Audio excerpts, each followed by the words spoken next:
Alors bonsoir à tout le monde. Merci de nous avoir rejoints malgré la pluie et le froid. On va commencer cette rencontre. Alors sur le thème, je reprends mon papier pour ne pas dire de bêtises. Pourquoi et comment proposer une éducation non genrée aux enfants ? Donc on voudrait remercier le centre FGO Barbara de nous accueillir ici ce soir. Cet événement est organisé par les Nuits des Arènes. Nous organisons un festival consacré aux résonances entre les arts et la société tout début septembre de chaque année. La prochaine édition a lieu le 30, 31 août et 1er septembre 2018. Et par ailleurs, depuis cette année, nous organisons un débat par mois sur des sujets de société. Alors, les Nuits des Arènes fonctionnent sur une démarche de co-construction. Nous avons fondé un collectif qui s'appelle le Collectif des Arènes et qui est composé essentiellement de jeunes étudiants et de jeunes travailleurs qui se rencontrent tous les 15 jours pour préparer la programmation du festival et tous les événements que nous organisons. Voilà. On avait envie d'aborder cette question de l'éducation non genrée. Au départ, notre idée, c'était de parler de l'éducation des petits garçons. Et puis, assez vite, en discutant tous ensemble, on s'est rendu compte que c'était sans doute artificiel de parler d'un côté de l'éducation des petits garçons et de l'autre de l'éducation des petites filles. Et on s'est dit, parlons d'éducation.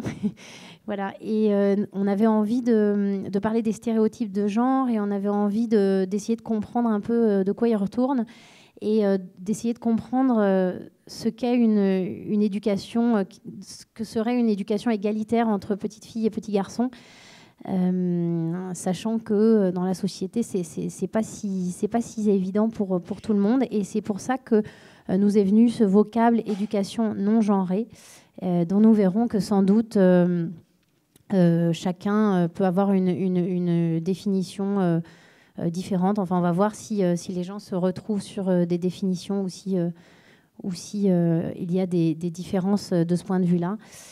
Donc, je vais passer la parole à Marion Benanou, qui est service civique au festival et qui est diplômée d'une licence de psychologie et qui va modérer ce soir le débat.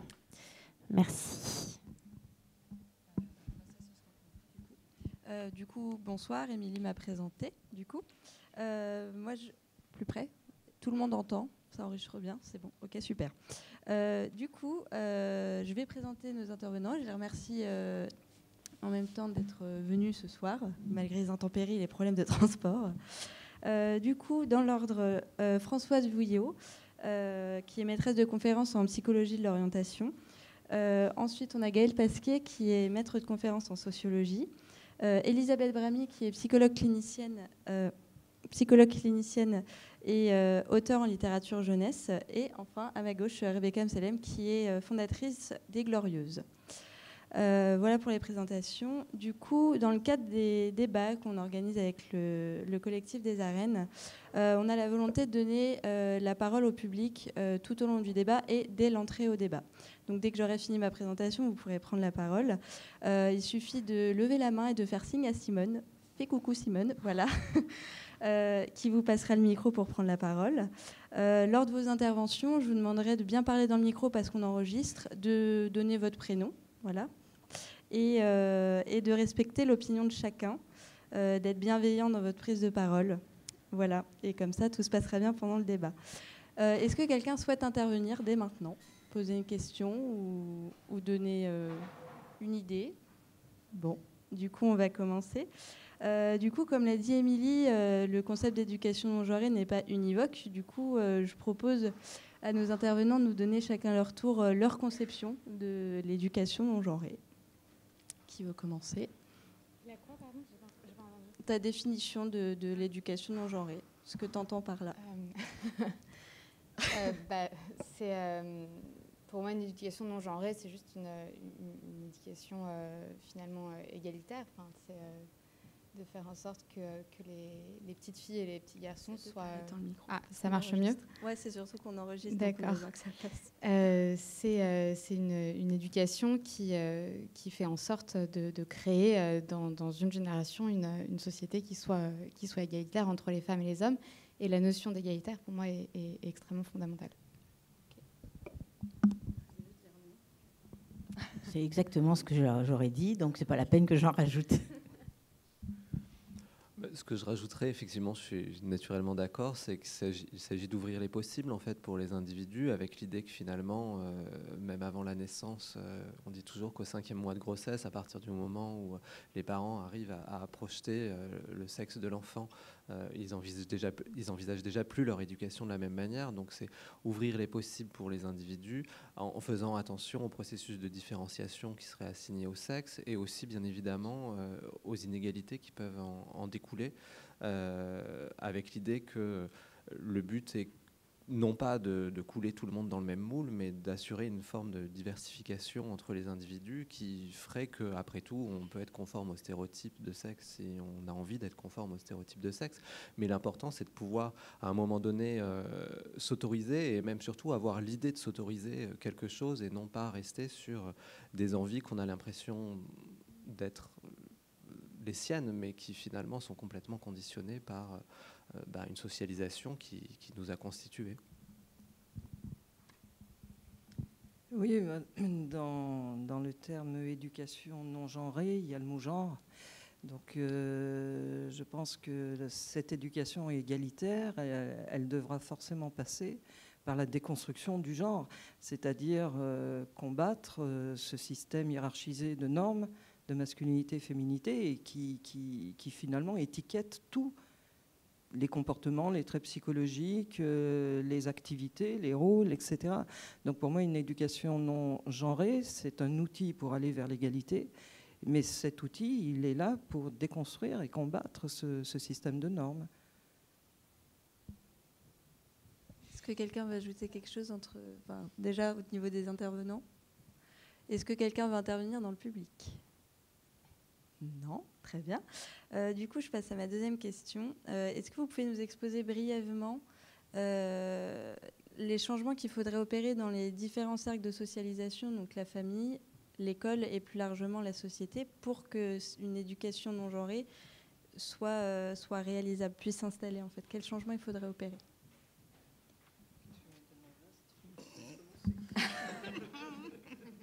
Ou si vous voulez faire du plus spécifique, il n'y a pas de souci.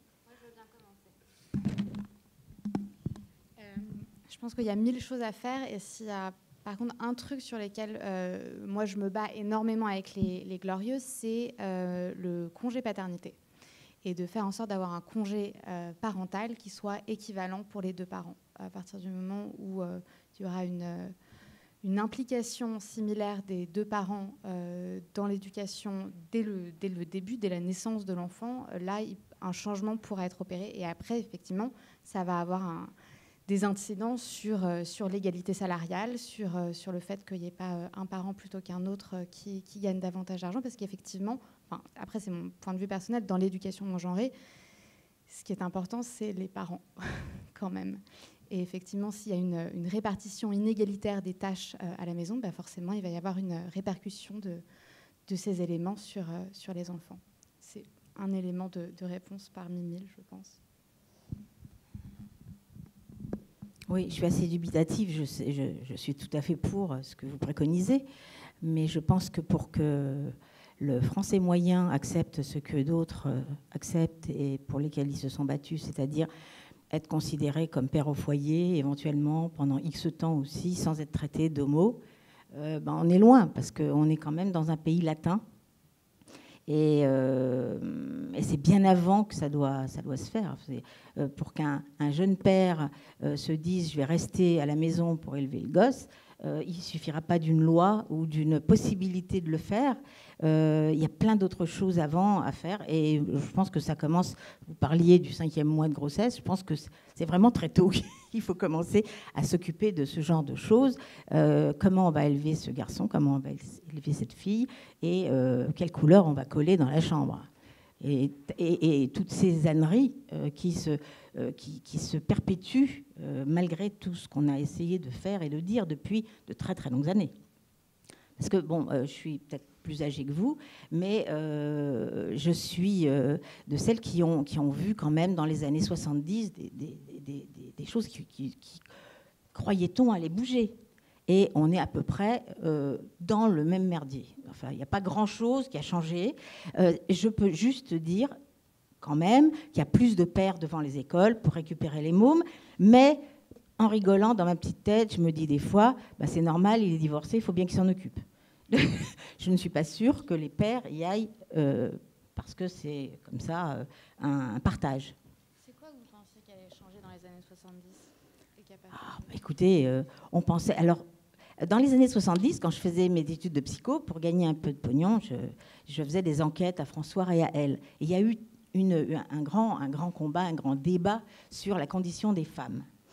Et il fallait donc faire des enquêtes, etc. Et les chiffres étaient affligeants de la proportion de temps passé tous les jours ou par semaine de chaque femme au foyer par rapport à ce que passaient les hommes à faire, à s'occuper des gosses, la vaisselle, les courses, etc. Ça n'a tellement pas beaucoup changé, tellement pas, que c'est insignifiant. Voilà, c'est insignifiant. Par exemple, hein, c'est un truc de tous les jours.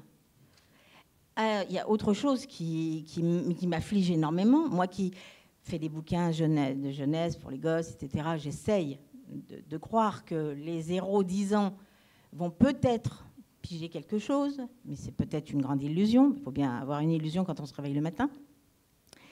Dans les cours de récréation, il y a à peu près 10 ans, il n'y avait pas du rose à paillettes partout, sur les cartables.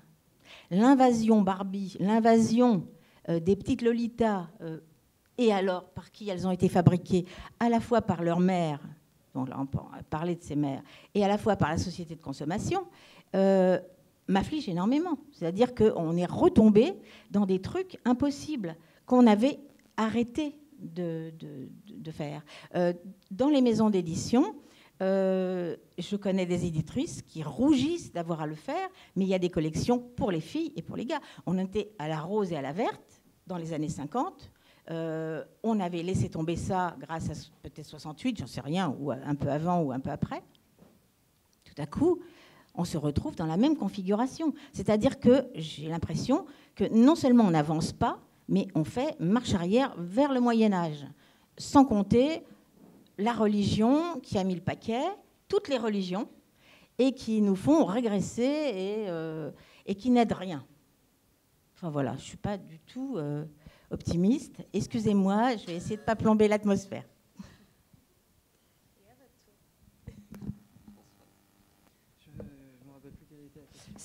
Bon, du coup, là, ouais, voilà. Maintenant, on va essayer de trouver les solutions. Le problème a été bien exposé. Et on va essayer de trouver des solutions. Le problème, c'est cette fabrication des petites filles et des petits garçons, selon, je reviens sur ce système de normes, en vigueur dans une culture donnée, à une époque donnée, dans un milieu donné, sur un territoire donné. Parce que la masculinité et la féminité, il n'y a rien de plus contingent et de plus précaire et de plus variable. Et ce qui n'est pas variable, c'est ce que Françoise Héritier a dénoncé déjà depuis longtemps, c'est la valence différentielle des sexes. C'est-à-dire que quoi qu'il soit qui compose le masculin ou le féminin, ben le masculin vaut toujours plus que le féminin, et les petits garçons l'apprennent très très tôt dans leur éducation. Donc, je parlais d'étiquetage tout à l'heure, c'est ça, bon, il y a le possible humain, arrêtons d'étiqueter des choses comme étant féminines ou masculines, que ce soit dans les couleurs des vêtements, du papier peint, les jouets qui restent encore très sexués. Il y a 3 catégories de jouets, il y a les jouets type garçon, les jouets type fille, puis une catégorie de jouets un petit peu plus mixte, ou plus neutre, moins marquée. L'importance, enfin on s'est aperçu, enfin, en tout cas des personnes qui travaillent en psychologie du développement se sont aperçus que les jouets type garçon et les jouets type fille ne participent pas de la même manière du développement psychologique de l'enfant, que ce soit cognitif ou émotionnel. Par exemple, les jouets type garçon sont souvent des jouets où il faut élaborer, il faut penser quelque chose, un objet, donc en 3 dimensions, puis vous avez des éléments disparates. Le prototype, c'est le mécano de nos grands-pères ou de nos arrière-grands-pères pour les plus jeunes d'entre vous. Et il faut passer des 2 aux 3 dimensions. Alors ça, c'est super sur le développement cognitif, sur le développement de la compétence à imaginer des volumes, à les faire tourner dans sa tête, ce qui servira après dans certains types d'études notamment. Et puis les jouets type fille, c'est des jouets prêts à jouer. Il n'y a rien à construire. Le micro-ondes, c'est un micro-ondes. Le balai, c'est un balai. L'aspirateur aussi, il n'est pas en kit. Mais les jouets, alors on appelle ça des jouets qui souvent reflètent et répètent ce qu'il y a dans la sphère domestique, qui est essentiellement encore assumée par les femmes. Il faut rappeler qu'en France, un couple biactif, le non-partage du travail domestique, c'est 2 tiers, 1 tiers. C'est-à-dire que les compagnons ou les conjoints sous-traitent gratuitement leur part de travail domestique à leur conjointe, qui, elle, quand elle sous-traite, en général, paye. Et ce n'est pas à leur conjoint qu'elle sous-traite. Donc les jouets pour les petites filles les initient et les projettent dans cet univers domestique. Pourquoi pas ? L'embêtant, c'est qu'on exclut les garçons de cela. Et les jouets type filles, ils ne sont pas à bannir non plus, parce qu'ils participent du développement de la fonction symbolique, qui est très très important chez les petits humains. Donc l'idée n'est pas de ne plus offrir des poupées aux filles, mais il faut les offrir aussi aux garçons. L'idée n'est pas d'offrir des mécanos, enfin, je ne sais pas comment ça s'appelle maintenant, aux petits garçons, mais il faut aussi les offrir aux filles. Donc l'idée n'est pas de supprimer ou d'interdire des choses, il faut enlever les étiquettes et faire partager tout le monde. Alors c'est sûr qu'il faut que les parents soient un peu formés à ça. On tourne en rond parce qu'il faut qu'ils soient formés à ça. Mais si à l'école, alors on va passer un cap. Il y a la famille, mais très vite les enfants vont à l'école. Chez nous, à 3 ans, la plupart des enfants sont scolarisés. Puis avant l'école, il y a la crèche, où on sait que là aussi, il y a beaucoup de stéréotypes qui sont transmis. Mais si dans ces structures, à partir du moment où on est à l'école, c'est-à-dire c'est l'éducation nationale qui en est responsable dès la maternelle, et si on arrivait à obliger à cette formation à l'égalité dans la formation initiale et continue de tous les acteurs et actrices de l'éducation nationale, il y aurait des choses qui, dans la socialisation dès l'âge de 3 ans, se passeraient un peu autrement. Et petit à petit, les parents s'y mettraient aussi. Et puis quand on a été formé à ça, on peut espérer qu'on deviendra un parent non genré. Je laisse en point de suspension. Non, effectivement, il y a des choses très importantes dans ce que tu dis. Cette manière dont les différenciations sont pas que des différenciations, en fait. Elles construisent des rapports au monde différents et des rapports au monde inégalitaires. Moi, un exemple que j'aime bien, c'est celui des nu-pieds que les enfants ont dans la cour de récréation au moment de l'été, où vous avez en général filles et garçons qui portent des nu-pieds, mais des nu-pieds très différents, avec les filles qui ont des petites semelles, avec des petites lanières, et puis des choses qui sont censées être jolies et des couleurs un peu vives. Et puis les garçons qui ont des nu-pieds qui sont censés être plus pratiques, avec des grosses semelles, des lanières qui tiennent bien. On ne se râpe pas les pieds devant et derrière. Et surtout, on a un bon amorti. Ce qui fait qu'à un moment donné, quand on sort, on a la capacité de courir, on a la capacité de sauter. On n'est pas du tout gêné dans ces mouvements. Et puis de l'autre côté, pas d'amorti, risque de se râper les pieds devant et derrière, et puis voire de les perdre. Et qu'à un moment donné, c'est cette simple différence qui est presque une différence esthétique, en termes d'investissement de l'espace, d'apprentissage moteur, de capacité de découverte du monde, va entraîner quelque chose qui est extrêmement différent et qui est pour le coup profondément inégal, et qui explique qu'après, tout simplement, quand il s'agit de faire de l'éducation physique et sportive, on se retrouve avec des filles et des garçons qui ne savent pas faire la même chose et qui ont de ce fait-là une mixité pour les enseignantes et les enseignants qui est extrêmement difficile à gérer, parce qu'il y a cette diversité de compétences et surtout cette inégalité de compétences qu'il va falloir gérer dans le cadre des séances. L'autre point, tu as parlé de l'école, et effectivement, alors moi c'est là-dessus que je travaille, donc c'est ce qui me semble aussi très très important, puisqu'après, peu importe ce qui se passe au sein des familles, même si c'est important, mais ce qui se passe à un moment donné dans l'école, qui est une institution d'État, c'est encore plus primordial d'une certaine manière, puisque ça conditionne la manière dont on envisage les adultes de demain. Et ce qui a été intéressant, il me semble, ces derniers mois, justement, c'est que voire ces dernières années, on avait beaucoup entendu, dans la perspective de qu'est-ce que serait une éducation non genrée, que ça concernait finalement une dimension éducative qui n'aurait pas forcément à voir avec ce qui se passait réellement à l'école, à savoir l'apprentissage des savoirs, savoir, c'est un peu ce qu'on entendait au moment des débats sur les ABCD de l'égalité, que finalement l'école essayait de prendre le pas sur ce qui devrait se passer dans les familles et ce qui était la mission première des familles, et puis finalement secondairement celle de l'éducation nationale. Et puis à la rentrée, on s'est rendu compte avec notamment cette pétition des enseignantes qui disait ben non, nous n'enseignerons plus que le masculin l'emporte sur le féminin, que ça concernait pas uniquement la manière dont on éduquait les enfants, dont on les habillait, les sports qu'on leur faisait faire, voilà, les jouets qu'on leur offrait, mais que ça concernait quelque chose qui était vraiment intrinsèque à la mission de l'école, qui était les savoirs et la manière dont ils s'étaient construits, et la manière dont ils pouvaient bouger, et la manière dont ils conditionnaient là aussi des formes de subjectivité qui étaient enfermantes pour les unes et pour les autres. Et une des choses, à mon sens, moi, qui serait vraiment très très importante à faire, c'est vraiment de réfléchir ce que l'éducation nationale se promet de faire depuis 30 ans. Je retombais encore sur un arrêté pour préparer un cours d'Yvette Roudy qui disait qu'effectivement, il fallait voir comment l'égalité des sexes, donc 82, pouvait innerver tous les apprentissages scolaires, et on se rend compte que 35 ans après, on en est toujours à se poser la même question, avec des programmes qui sont toujours aussi pauvres sur la question, mais à côté d'autres textes officiels qui demandent toujours de prendre en compte ces dimensions. Et de ce fait-là, des enseignants qui sont, et des enseignantes et des enseignants qui sont complètement démunis pour savoir qu'est-ce que c'est que de raconter une histoire mixte quand on s'intéresse au récit historique. Comment est-ce qu'on peut faire en littérature de jeunesse pour avoir des modèles qui soient aussi diversifiés pour les unes et pour les uns, et puis surtout où les filles ne soient pas numériquement beaucoup moins représentées que les autres. Comment ça se passe quand, à un moment donné, on doit apprendre des normes en grammaire, mais que on doit aussi apprendre que la langue évolue et que de ce fait-là, elle n'est pas immuable, et que le fait que aujourd'hui on apprenne que le masculin l'emporte sur le féminin, pour le dire de cette manière, c'était pas le cas au XVIIe siècle, et puis on peut peut-être imaginer que dans un siècle ce sera à nouveau différent, du moins on l'espère vivement, et puis peut-être même dans 50 ans, voire 10 ans, voire 3 ans, voire quelques mois. Et toutes ces questions-là sont vraiment très très importantes, et finalement ont été prises en main dans le domaine des recherches. Il y a vraiment, on va dire qu'on est quand même sur des questions qui sont très documentées, mais qui, dans le domaine de l'action, restent encore à l'état de prémices de choses qu'on pourrait faire pour essayer d'aboutir à un monde plus égalitaire.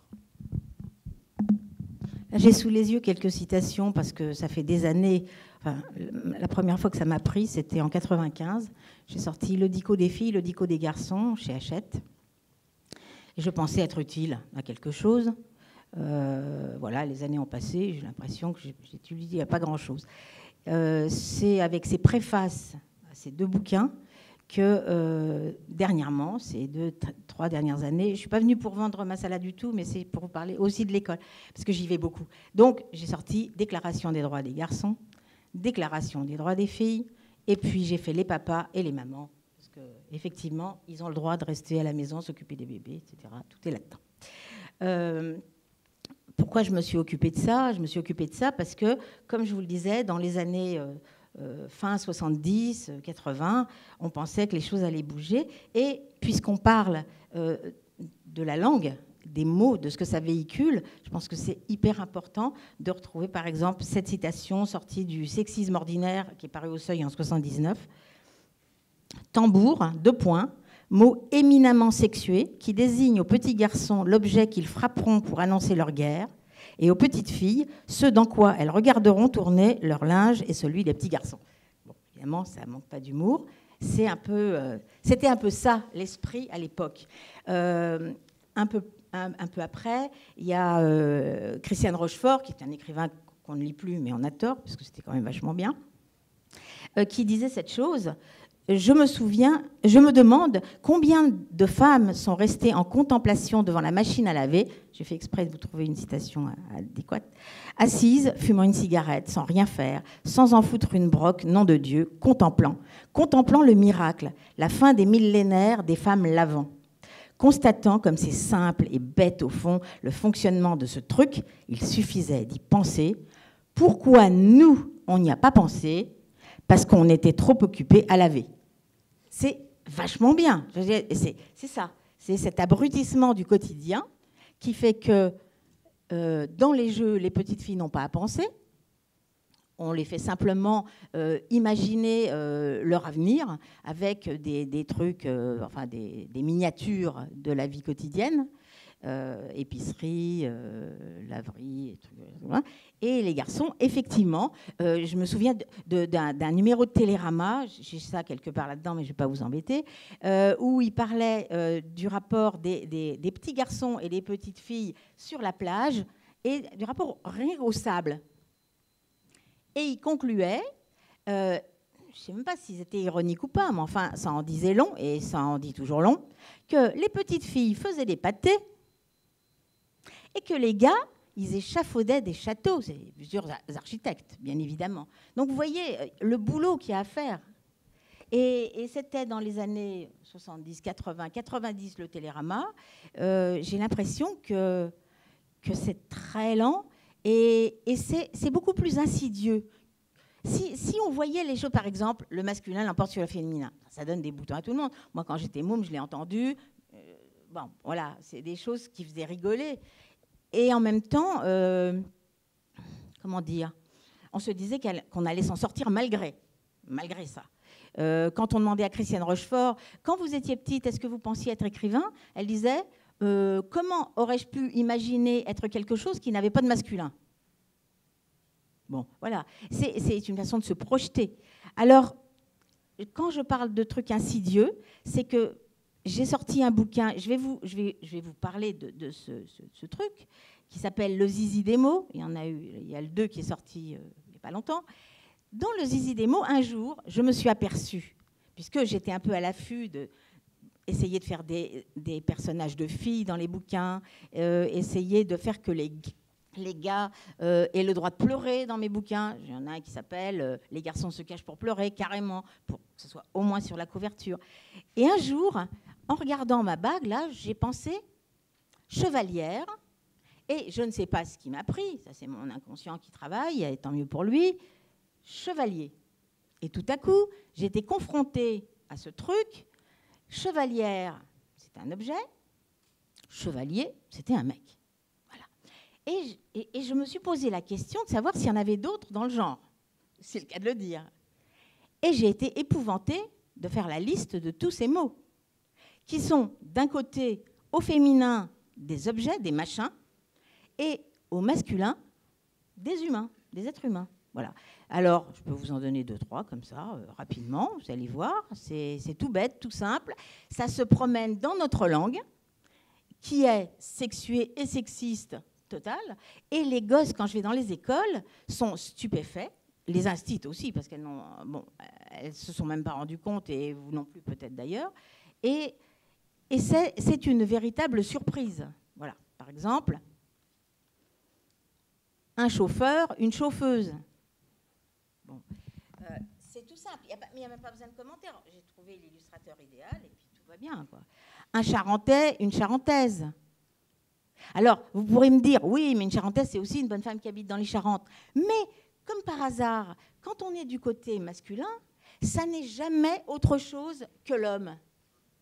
Ça ne peut pas être il ne peut pas y avoir de double sens. Et c'est surtout pas un sens péjoratif. On trouve toujours du péjoratif du côté féminin. Je vous en fais un ou 2 encore, vous allez voir. Je vais vous couper pour qu'on puisse continuer sur d'autres questions. Ah, mais je vous en prie. Allez, on termine sur le marinier et la marinière. Parce que les pauvres garçons, voilà ce qu'on leur met sur le dos pour qu'ils deviennent des grands capitaines. Et des fois, ils n'ont pas envie de ça du tout. Et je pense qu'on ne peut pas éduquer les filles sans éduquer les garçons et sans les montrer piégés comme le sont les filles. Du coup, est-ce que quelqu'un veut intervenir dans le public, profiter qu'on soit en petit comité pour prendre la parole? Toujours pas. On leur a coupé le sifflet. Des choses très intéressantes qui ne posent pas de questions. Du coup, si on essaye d'aborder les choses d'un point de vue un peu plus pratique, là, du coup, on a eu avec Rebecca l'idée que c'était déjà au niveau des parents qu'il fallait intervenir, dans la vie des parents qui vont avoir des enfants. On a eu l'idée de l'éducation au sein de l'école et au sein des familles. D'un point de vue pratique, donnons des exemples. Après, j'ai bien compris que c'était très vaste et qu'il y avait plein de domaines sur lesquels agir. Pour un parent qui aurait une petite fille et un petit garçon, comment éduquer les deux dans une éducation non genrée, en sachant qu'il y a les deux qui sont présents. Donc voilà, ce qui est le cas, ce qui est le cas d'Émilie et qui s'est posé la question. Du coup, voilà, d'un point de vue très pratique, même si on ne peut pas tout parcourir, des exemples concrets qu'on pourrait avoir de l'éducation non genrée au sein de la famille.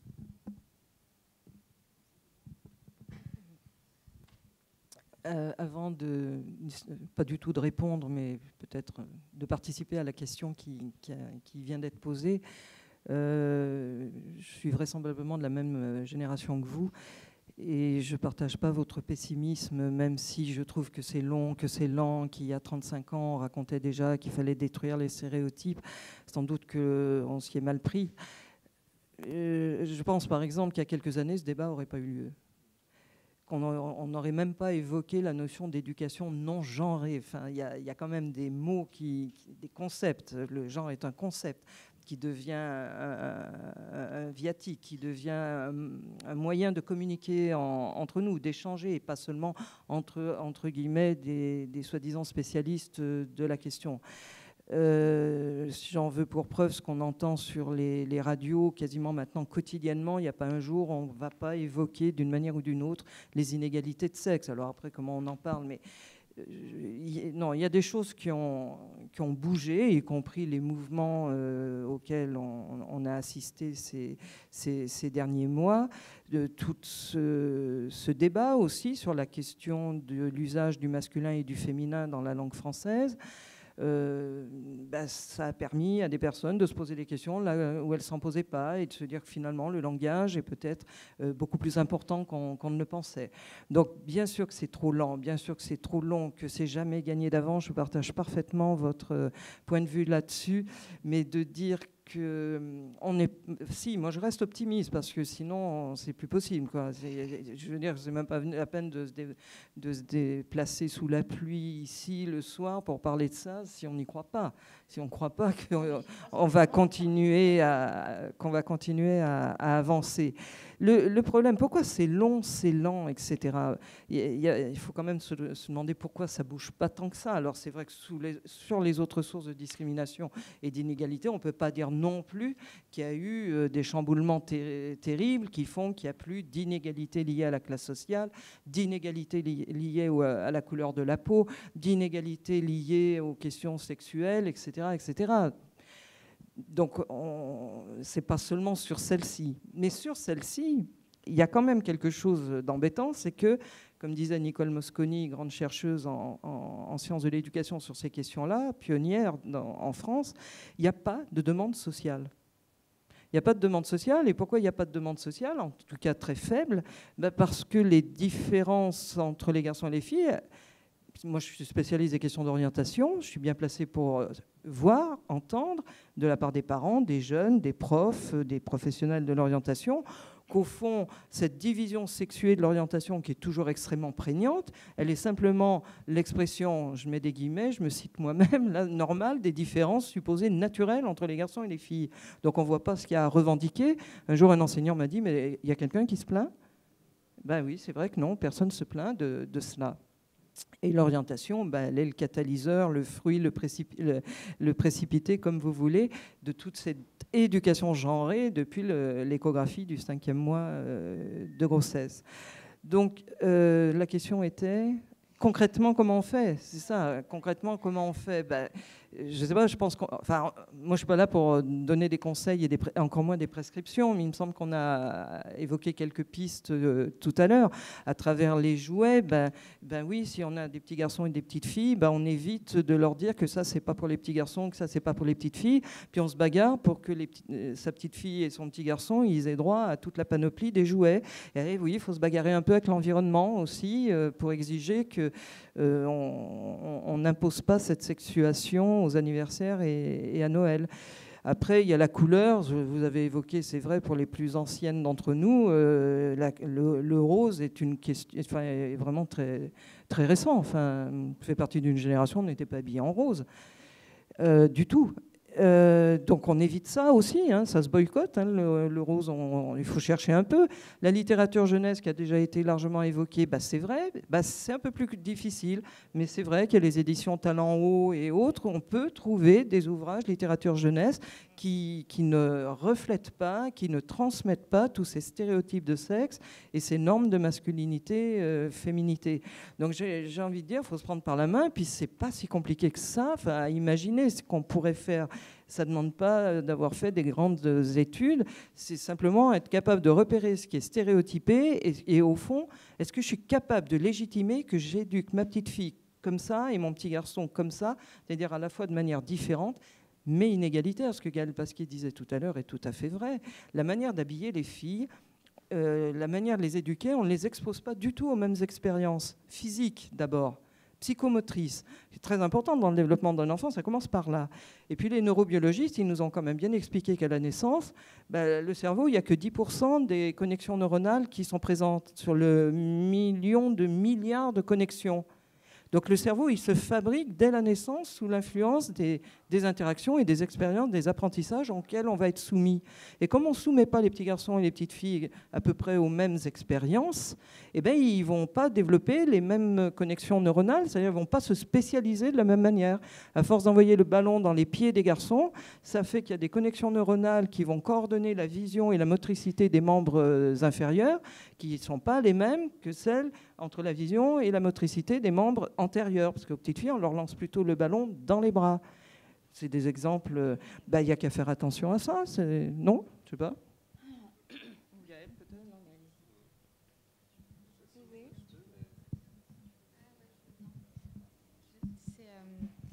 Je pense que je suis une des personnes les moins légitimes ici pour donner des conseils, d'avoir une quelconque prescription sur l'éducation des enfants.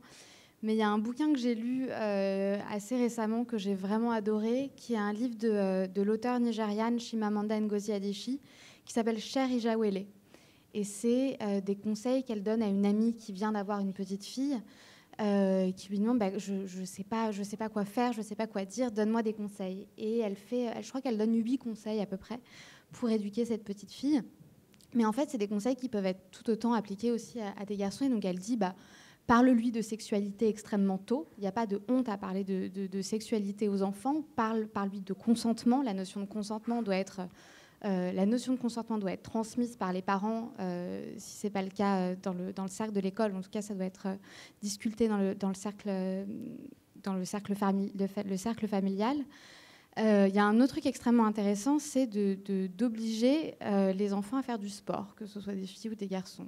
Peu importe le sport, du moment que les enfants bougent, le sport, effectivement, les amène à développer un certain nombre de qualités que vous avez d'ailleurs citées précédemment. Et pour reprendre quelque chose que vous disiez avant, je pense qu'effectivement, il faut, si on veut repenser la notion des féminités aujourd'hui dans la société, on ne peut pas le faire sans repenser la notion des masculinités, et notamment la notion de virilité. Le fait de dire constamment à un garçon, enfin en tout cas d'avoir comme compliment légitimé pour un garçon le fait de dire t'es trop fort, et d'avoir l'équivalent pour les petites filles t'es trop jolie ou quelque chose de semblable, est problématique. Et donc effectivement, changer ces éléments-là, parler aussi de sentiments en fait avec les enfants, autant avec les petites filles qu'avec les petits garçons. Mais voilà, c'est vraiment un résumé extrêmement bref de ce livre, mais que je vous conseille vraiment. Il est vraiment incroyable. Voilà.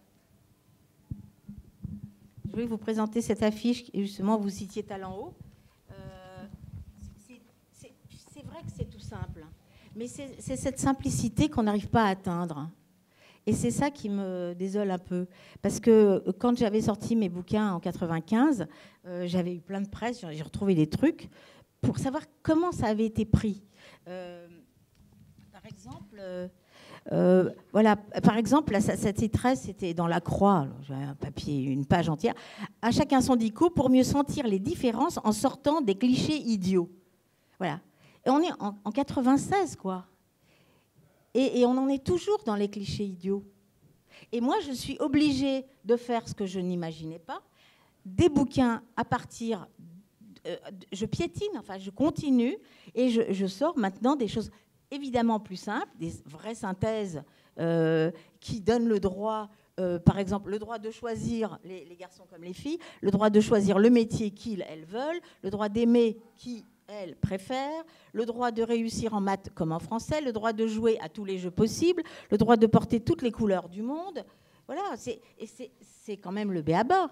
Mais il y a énormément de parents qui ne pourront pas appliquer ça. Par contre, ils se jettent sur mes bouquins, alors j'ai de l'espoir des fois.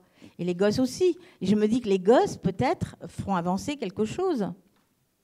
Cela dit, je suis allée dans un CP il y a quelque temps, à la page où je dis les petits garçons peuvent s'occuper des bébés, etc.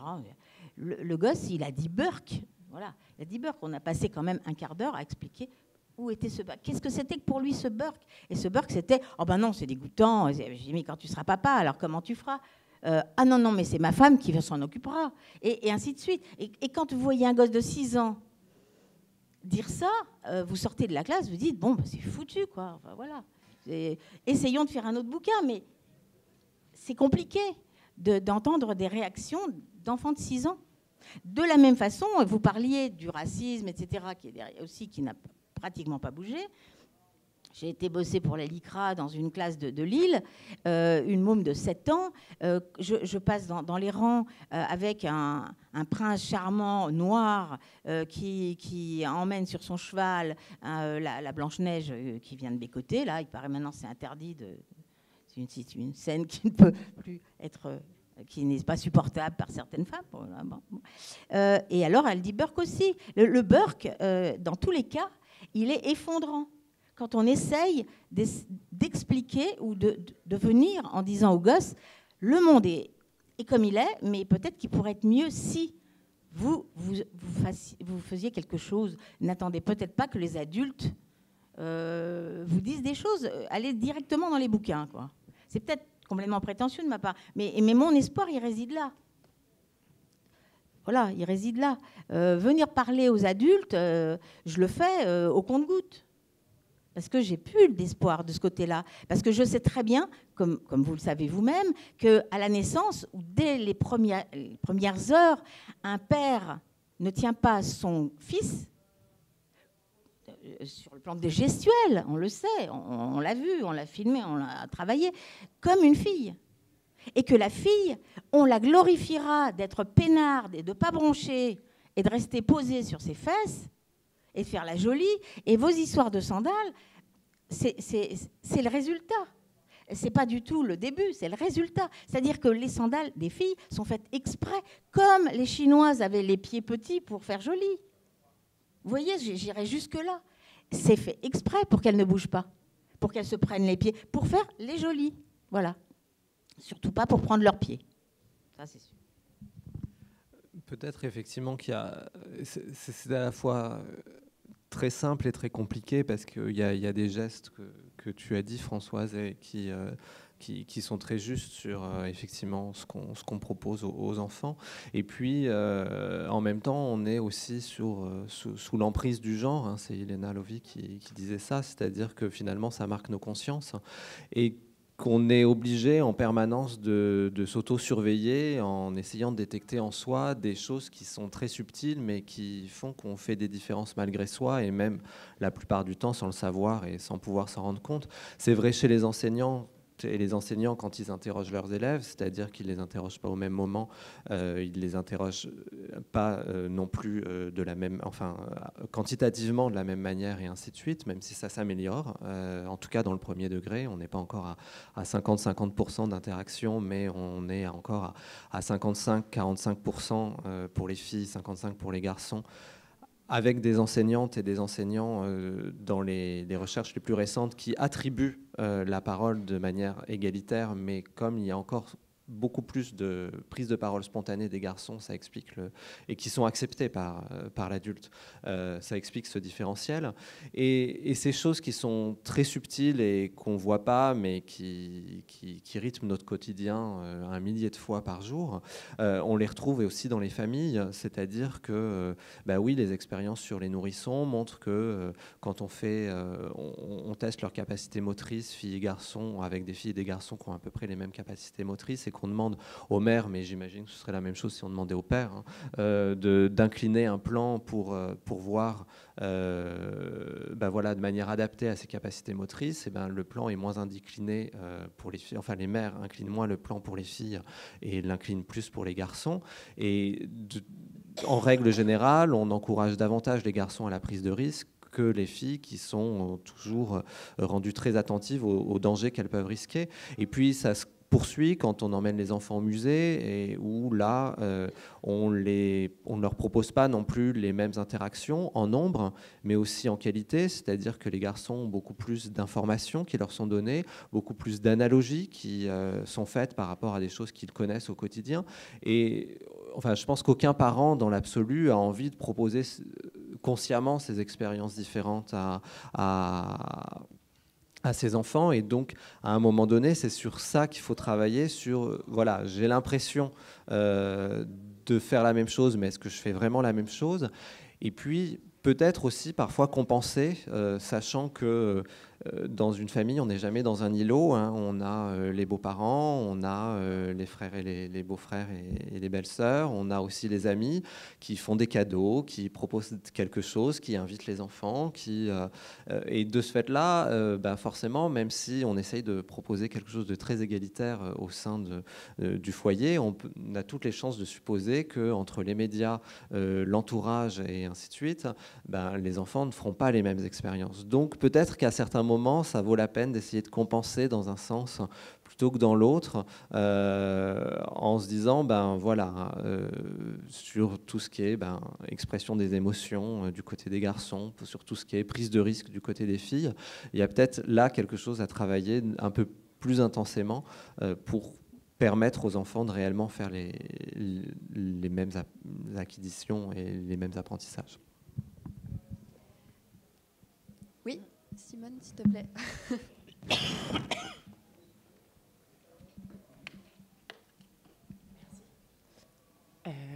Bonsoir, je m'appelle Flora, donc je vous remercie pour tout ce qui a été dit déjà, que je trouvais très intéressant, notamment on a beaucoup parlé de comment est-ce qu'en fait éduquer les enfants, c'est aussi éduquer les parents, et que, apparemment, vous le savez mieux que moi, c'est une entreprise assez difficile. Et moi, ce qui m'intéressait, c'est notamment quelque chose dont vous parliez au tout début du débat, Elisabeth Bramy. C'est aussi un peu les autres facteurs qui font qu'un enfant est éduqué aujourd'hui, c'est-à-dire pas seulement ses parents, mais aussi finalement, on a parlé de l'école, mais je pensais pas mal aussi à quelque chose qui est de plus en plus important, c'est tous les moyens de communication et d'information qu'on a aujourd'hui qui sont beaucoup plus présents.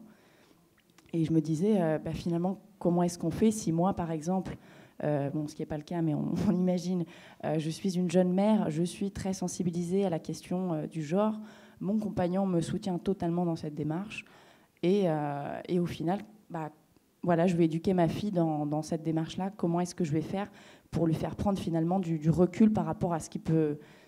des personnalités qui peuvent devenir ses modèles, ou des dessins animés, ou la question des jouets, je pense qu'on en a pas mal parlé aussi. Mais finalement, comment lui expliquer que oui, Hannah Montana aujourd'hui, ou plus tard Kim Kardashian quand elle sera un peu plus grande, oui, ça, finalement, c'est un modèle qui aura un impact sur sa façon de se sentir petite fille et plus tard femme.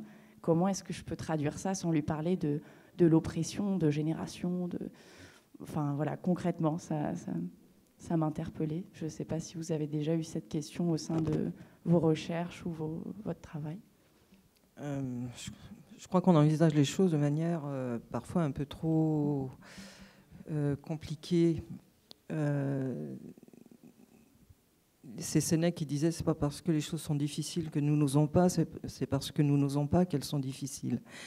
Il y a eu des études en psychologie du développement qui montrent que les enfants qui sont élevés au sein d'une famille qui est très peu crispée sur les stéréotypes de sexe et les rôles de sexe traditionnels, donc la famille que vous venez de décrire, sont des enfants déjà assez libérés vis-à-vis des stéréotypes de sexe. C'est-à-dire que simplement en étant imprégnés depuis leur naissance et n'ayant pas sous le nez sans arrêt ces modèles normés, normatifs, eux-mêmes et elles-mêmes, ces garçons et ces filles, s'il faut vraiment continuer à les étiqueter ainsi, vont grandir avec une perception du monde beaucoup moins normée, beaucoup moins normative, beaucoup moins stéréotypée.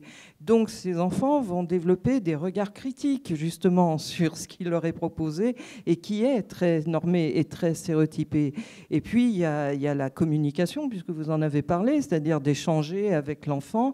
Il y a des enfants qui, par exemple, chez eux, voient des choses peu traditionnels, et puis quand ils reviennent de l'école, ils disent « Ah ben oui, mais la maîtresse ou le maître, il a dit ça. » Voilà, ça fait un beau matériau d'échange, de discussion, de voir avec l'enfant qu'est-ce qu'il en pense ou ce qu'elle en pense. Donc, il faut être plus confiant que ça, quoi. C'est, encore une fois, alors moi, je ne suis pas tout à fait d'accord avec vous, Elisabeth. Moi, j'ai pas dit que vous en vouliez aux enfants de 6 ans d'envoyer les réflexions qu'ils vous font, mais vous semblez dépité. Moi, c'est comme quand on me dit, mais à 15 ans, ils ont des choix d'orientation très stéréotypés, ils veulent pas comprendre que... Alors, ils disent que tous les métiers peuvent être faits par les garçons et par les filles, mais moi ce que je veux faire, en gros, c'est un truc très stéréotypé de filles ou de garçons. Oui, mais on a tout fait pour ça depuis leur naissance. C'est bien les adultes qui sont coupables, c'est pas les enfants de 6 ans qui, puisque vous êtes psychologue, vous le savez largement aussi bien que moi, sont en pleine construction. Et alors, à l'adolescence, à 15-16 ans, n'en parlons pas, avec la puberté, etc. Et bien, on a tout fait depuis la naissance pour qu'ils deviennent comme ça. Ils le sont parce qu'ils vont obtenir des gratifications positives en répondant aux normes transmises et prescrites par les adultes. Donc les petits garçons et les petites filles, depuis leur naissance, vont être des acteurs et des actrices très, très consentants, pour la plupart d'entre eux et d'entre elles, au genre, c'est-à-dire à ce système de normes. Et il y a un terme qu'on n'a pas employé, sans doute parce qu'il fait peur, etc., mais par rapport aux autres critères de discrimination, celui sur lequel on est, cette question du genre, il participe de la construction identitaire. C'est-à-dire ne pas sentir un vrai garçon masculin de sa culture, c'est une vraie souffrance.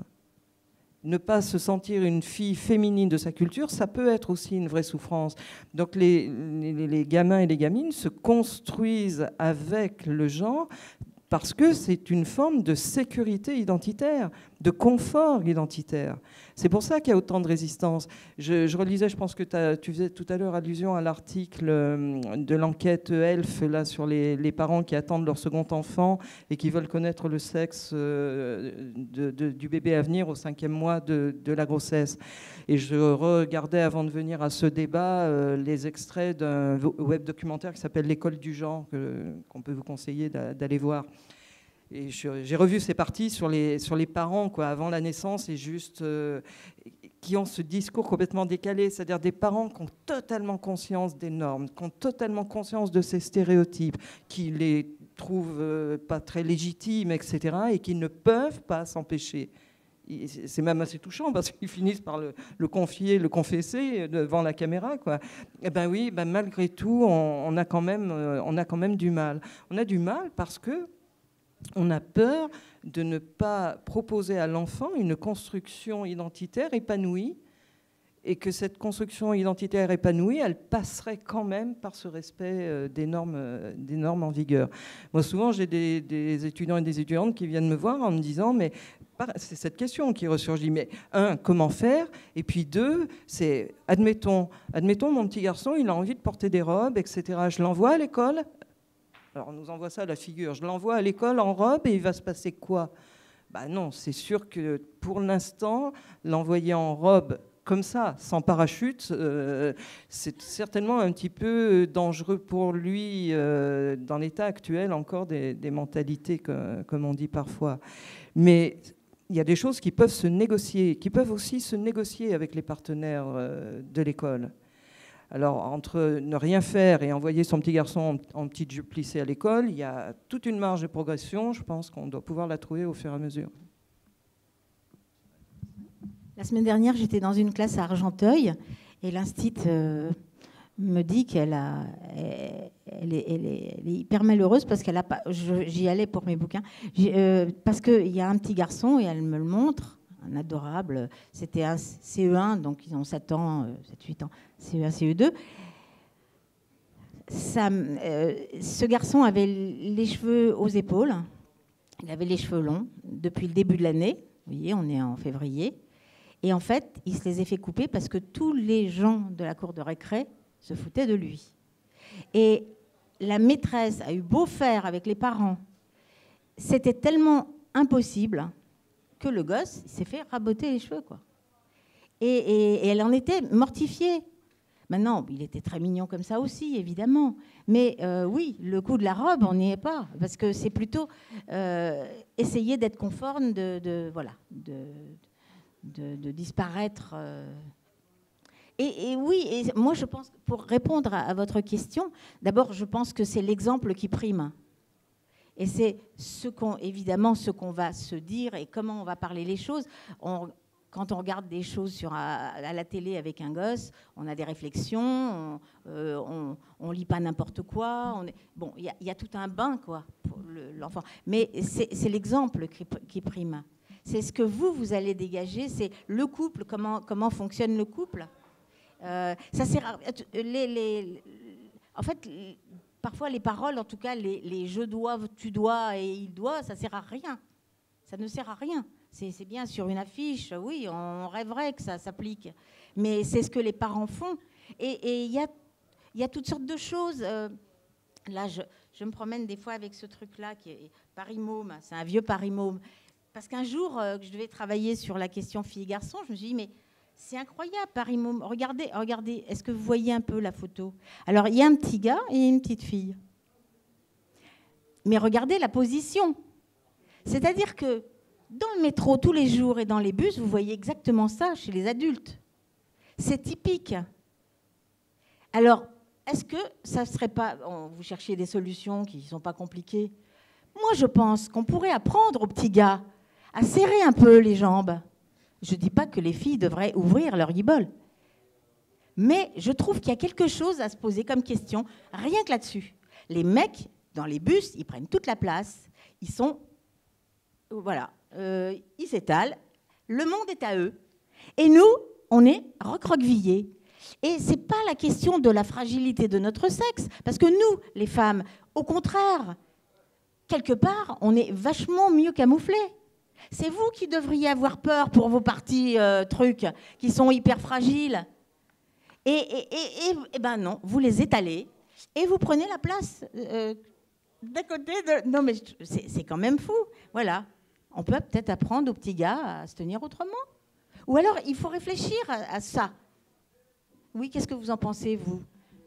Je voudrais revenir au débat à partir de la question qui a été posée. Ce que vous avez dit sur la question des cheveux de ce petit garçon, c'est quand même dommage que les adultes aient abandonné cet enfant. On va revenir à la question de la formation des enseignants. Si l'enseignante en question, qui semble être de bonne volonté, avait été un tant soit peu formée, ou simplement peut-être qu'elle y ait songé, eh bien, il y a tout un débat qu'on pourrait avoir en classe sur la question de la chevelure et des coiffures selon les époques et selon les sexes. Eh bien, il y a une époque où les hommes portaient les cheveux longs, c'était même, Samson et Dalila, on s'en souvient, c'était même le signe de leur vigueur et de leur force. Les hussards hongrois portaient des tresses, alors c'était pour protéger leur nuque des coups de sabre, mais quand même avaient les cheveux très longs. Il y a eu des époques où les garçons, c'était la mode qu'ils aient les cheveux longs. Donc on peut faire quelque chose de très rapide, avec un peu d'histoire, un peu d'anthropologie, mais qui est à la portée de tout le monde. Il y a parfois simplement à réfléchir un petit peu. Eh bien, on fait un débat en classe, et puis on met tout sur la table. Et je pense que ce petit garçon, si on avait fait ça, aurait pu garder ses cheveux longs. Mais c'est vrai que tu as raison que sur cette question des codes qui évoluent, c'est vraiment un outil qu'on a vraiment très facilement à portée de main. Moi, je me souviens d'une anecdote qui me fait toujours beaucoup rire, qui est celle d'un enseignant que j'ai rencontré dans le cadre de mes recherches, qui va avec ses élèves à Versailles, des élèves de CM2, et ils arrivent devant ce portrait d'Hyacinthe Rigaud où on voit Louis XIV avec tous ses rubans, toutes ses fanfreluches et ses longs cheveux frisés. Et tout d'un coup, les élèves le regardent et disent, enfin des garçons en l'occurrence, ah mais c'est un PD. Un autre répond, mais non c'est un travesti. Mais non, c'est pas un travesti, c'est un transsexuel. Et donc le maître qui là pour le coup était sensible à ces questions, qui intervient, qui refait des précisions de vocabulaire et qui en plus après fait d'autres séances sur ces choses-là. Mais ce qui est intéressant, c'est que cet homme qui à un moment donné le plus puissant d'Europe, qui est l'expression même du pouvoir, de la masculinité, de tout ce qu'on veut, et aujourd'hui, aux yeux de jeunes garçons et filles de CM2, l'expression d'une masculinité complètement comment, je trouve pas, minorée, discriminée, marginale. Et c'est comme s'il y avait un hiatus énorme entre ce XVIIe siècle et le XXIe siècle qui est le nôtre. Et on voit qu'il y a vraiment des possibilités de travail sur les représentations, sur les codes, sur leur évolution, et qu'il y a vraiment des outils qui sont finalement beaucoup plus simples même qu'on l'imagine, parce qu'ils sont à portée de main et ils sont dans les réactions des enfants face à ce qu'on trouve au quotidien dans une visite de musée, de château, dans la rue, voilà. Merci. Est-ce qu'il y a d'autres... Oui. Ça m'amène une réflexion, en fait, vos débats. Je m'appelle Frédéric, pardon. Et est-ce que le fait que ça avance aussi peu vite, ce sujet d'une éducation égalitaire, est-ce que c'est pas lié au fait que finalement ça questionne fondamentalement ce qu'est un homme et ce qu'est une femme, au-delà de codes sociaux, et du coup remettre en cause cette structure fondamentale de notre société binaire. Du coup, c'est compliqué de remettre en question les signes d'une question fondamentale qu'on ne résout pas. Si je me fais bien comprendre, en fait.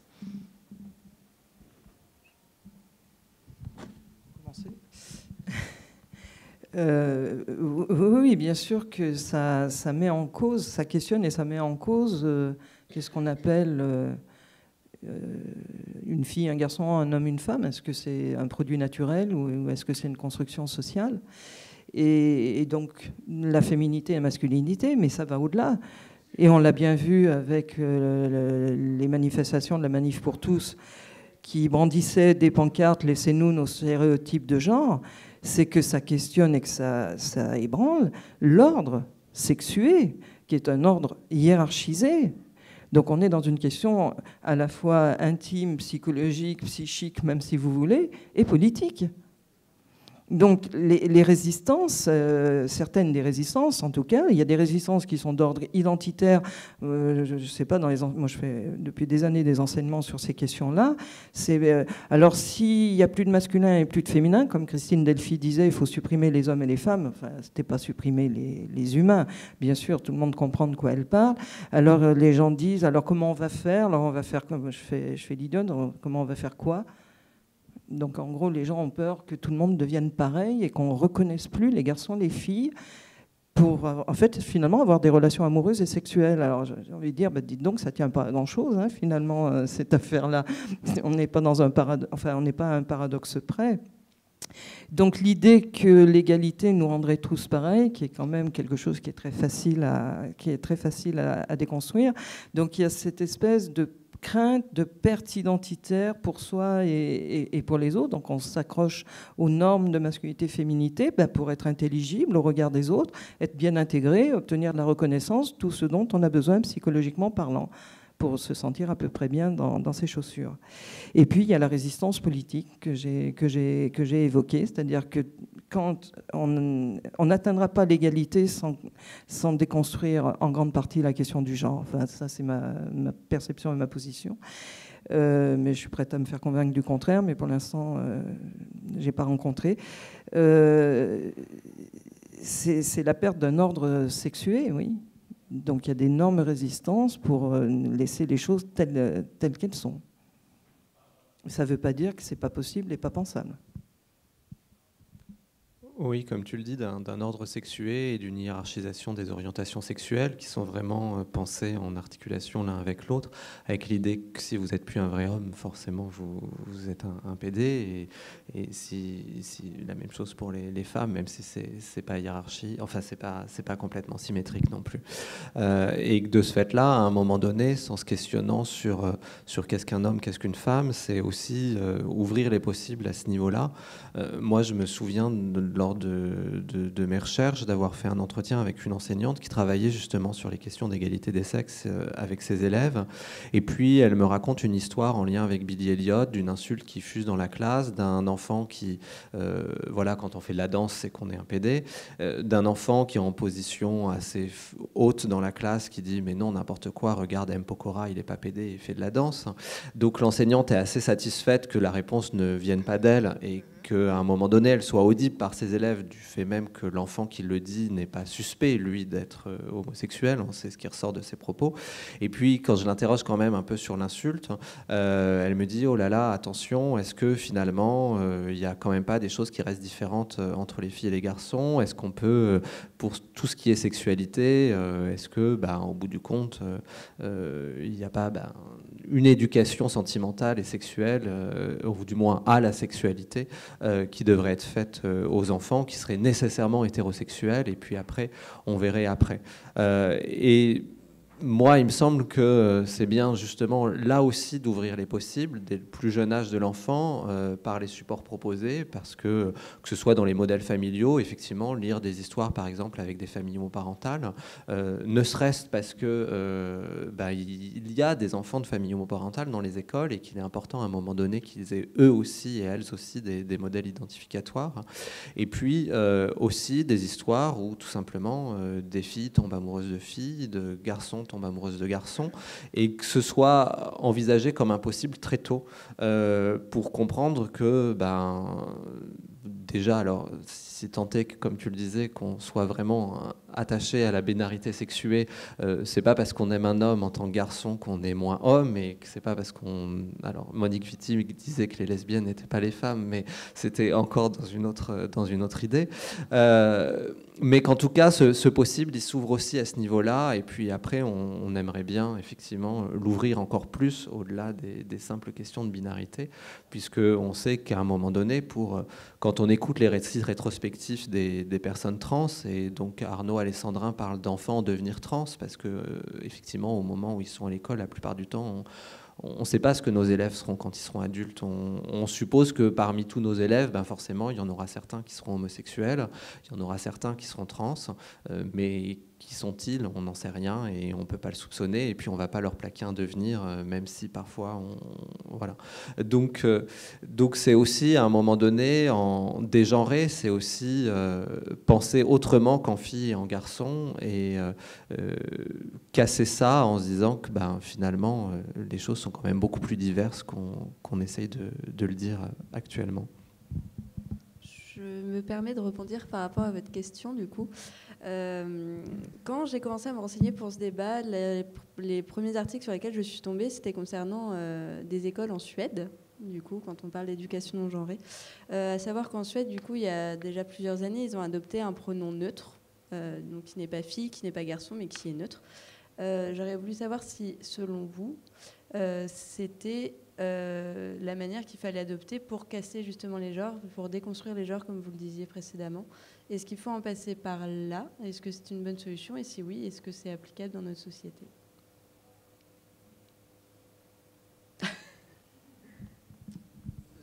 Je n'ai pas forcément un avis très arrêté sur la question. D'après ce que j'ai compris, effectivement, des expériences qui avaient été faites dans les crèches et des institutions d'éducation de la petite enfance, effectivement, ce pronom existait, le pronom « N » existait déjà, et que de ce fait-là, alors il ne servait pas à désigner des humains, et effectivement, il a été utilisé dans ces crèches ou ces institutions pour, quand on lit une histoire notamment, et qu'on ne veut pas donner un sexe à l'enfant, qui est le héros ou l'héroïne, justement, on utilise ce pronom où quand on a envie de parler à toutes et à tous, eh ben, on ne dit pas à toutes et à tous, et on utilise là aussi « N ». Mais ce qui n'empêchait pas les éducatrices et les éducateurs de pouvoir utiliser ou l'enfant lui-même, quand il parlait de lui, de pouvoir utiliser des pronoms sexués, ce qui me semble assez important parce qu'à un moment donné, justement, on ouvre les choses, mais on ne les réduit pas uniquement par... voilà, quand tu parles de toi ou quand je vais te parler, je vais forcément utiliser le neutre. Après, en tant qu'individu, on peut ou on ne peut pas. Alors, visiblement, ça a attiré beaucoup de réactions négatives, notamment dans les années où on a commencé, nous, à en parler en France. Enfin, ou du moins, ces expériences ont été médiatisées. Et maintenant que le soufflet de la réaction est un peu retombé, il semblerait, mais ça demanderait à être vérifié, j'ai pas assez de données parce que je vais pas en Suède tous les jours, il semblerait que ce pronom soit en train maintenant d'être utilisé beaucoup plus librement et de manière un peu plus élargie qu'il ne l'était au départ, sans que ça suscite finalement de réactions aussi hostiles que ça avait été le cas. Et on peut supposer que justement, c'est ce que tu disais un peu dans ta première intervention sur le fait qu'on était peut-être un peu pessimiste et que tous ces débats qui arrivaient aujourd'hui étaient des débats qui n'auraient pas été possibles avant, mais qui aussi font avancer les choses, parce que si on regarde juste ce qu'on a appelé dans les médias l'écriture inclusive, effectivement pendant des dizaines d'années on en parlait dans les milieux féministes, mais ça restait un usage très très confidentiel.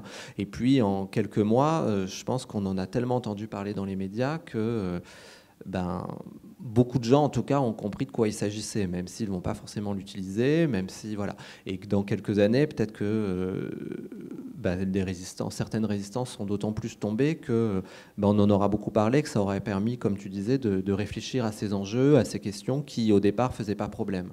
Et la question du pronom neutre, il semblerait que ce soit, alors il ne faut peut-être pas non plus exagérer, mais un peu le cas en Suède actuellement.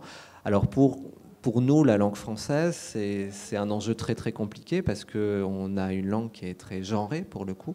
Alors il y a des tentatives de créer de nouveaux pronoms, soit il, I2LES, soit iel avec IELS, soit IE2LES, en faisant des sortes de contraction du masculin et du féminin dans la langue. Alors, on est toujours dans des formes de binarité dans cette contraction. On n'a pas le N est complètement différent, si j'ai bien compris, en Suède, ce qui n'est pas du tout le cas dans ce qu'on essaye d'inventer. Alors, ça reste d'un usage extrêmement confidentiel, je pense, chez nous.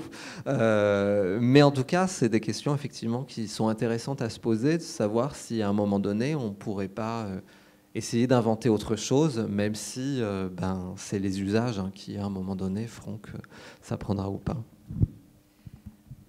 Pour aller dans la suite là, immédiate, c'est difficile d'avoir une opinion totalement effectivement tranchée parce qu'on ne sait pas bien ce que ça produit, etc. Le problème, c'est qu'on est, nous, dans une langue où il n'y a pas de neutre du tout, donc il faudra inventer, quand on voit ce que ça a soulevé, de simplement dire certains noms de métiers au féminin. Alors sur les pronoms qu'on va inventer, là, pour le coup, je suis peut-être pas complètement optimiste tout de suite. Mais moi, il me semble qu'il y a deux choses. Il y a, quand on s'adresse aux enfants ou aux personnes, ça serait bien, effectivement, d'avoir un mode d'interpellation qui ne touche pas à cette binarité, comme le font donc les Suédois avec ce fameux pronom neutre. Parce que ça évite qu'on soit tout le temps en train de renvoyer les gens au fait qu'ils sont des filles, des femmes, des hommes, des garçons, puis qu'il n'y en a que deux sortes. Parce qu'on y revient, ce que tu disais tout à l'heure, les enfants transgenres et les enfants intersexes, qui sont encore dans une autre situation, ont beaucoup de mal à trouver leur place et à se situer dans cette interpellation qui est tout le temps binaire. Quand les enseignants, de manière totalement innocente, disent « bon, allez les filles, allez les garçons », il y a un certain nombre d'enfants qui ne se retrouvent pas là-dedans. Bref. En revanche, comme on est quand même dans une espèce animale dont la procréation est sexuée et qu'il y a donc une modalité qui est femelle et une modalité qui est mâle et que pour l'instant c'est comme ça, il me semble que de montrer, que ce soit dans les livres ou autres, que ces deux modalités biologiques qui existent, on peut pas les nier, peuvent tout faire, que ça n'a aucun rapport, ça, plutôt que de neutraliser complètement. Je ne sais pas si je suis très claire là, pour le coup, parce que il me semble qu'il a été évoqué le fait aussi que peut-être dans les livres, etc., on soit dans une expression qui elle aussi serait neutre. Et en vous écoutant et en réfléchissant, je me disais que oui, c'est bien le neutre quand on s'adresse aux personnes pour essayer de quitter cette binarité permanente, pour la déconstruire, pour la délégitimer finalement. En revanche, de montrer que les deux modalités biologiques ne prescrivent aucun destin particulier, et donc de montrer que alors moi je rajoute biologique, que des filles biologiques ou des garçons biologiques ou des femmes biologiques et des hommes biologiques peuvent indifféremment faire tout ce qu'ils auraient envie de faire et que ça n'a rien à voir avec le fait de produire des spermatozoïdes ou des ovules. Ça, je pense qu'il ne faut pas le masquer. Enfin,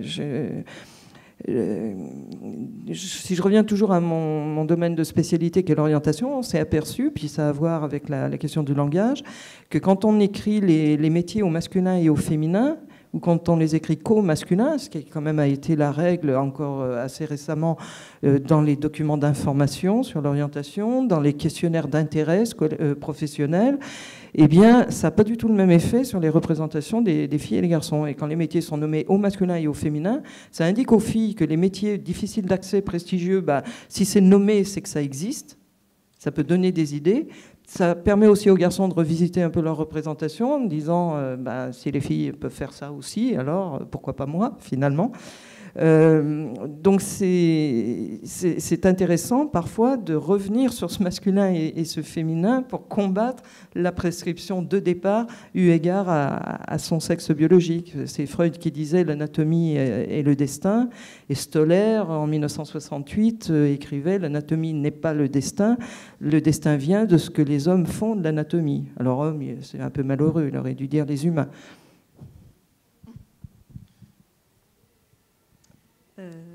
Des interventions ou des questions? Bonjour, moi je suis animatrice dans la médiation scientifique et on se pose beaucoup cette question avec mes collègues parce que quand on fait des ateliers sur les sciences, en fait, généralement les garçons ont beaucoup de choses à dire et ils trouvent les réponses plus facilement parce que leur jouet était totalement là-dedans, et les filles elles peinent un peu plus, et donc on se retrouve très rapidement à tomber dans des stéréotypes, parce que j'ai des petites filles qui me disent souvent j'y arrive pas. Elles ont besoin de beaucoup plus de reconnaissance, et les garçons tracent.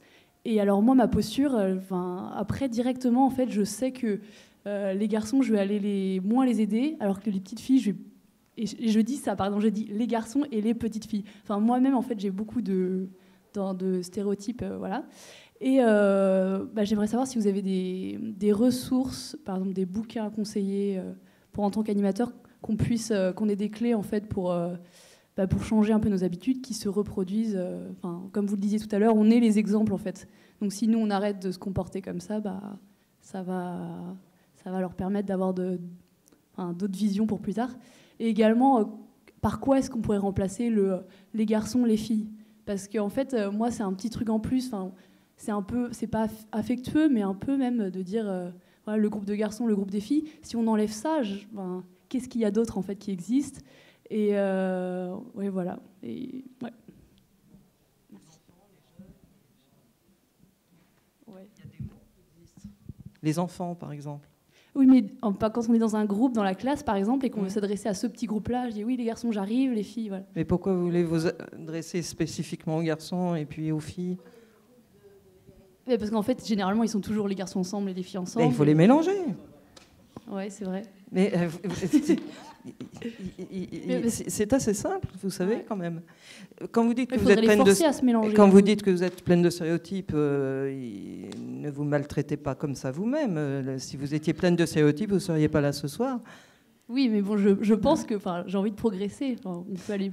Oui, mais voyez déjà le fait d'avoir conscience. Oui, vous prenez conscience. en réfléchissant un petit peu, vous allez trouver plein de solutions. Donc on peut dire les enfants, on peut dire les jeunes, et puis si les groupes sont très séparés, ce qu'ils font assez spontanément, hein, les garçons et les filles, de ne pas trop se mélanger, ben, on peut pédagogiquement essayer de faire bouger ces choses-là aussi.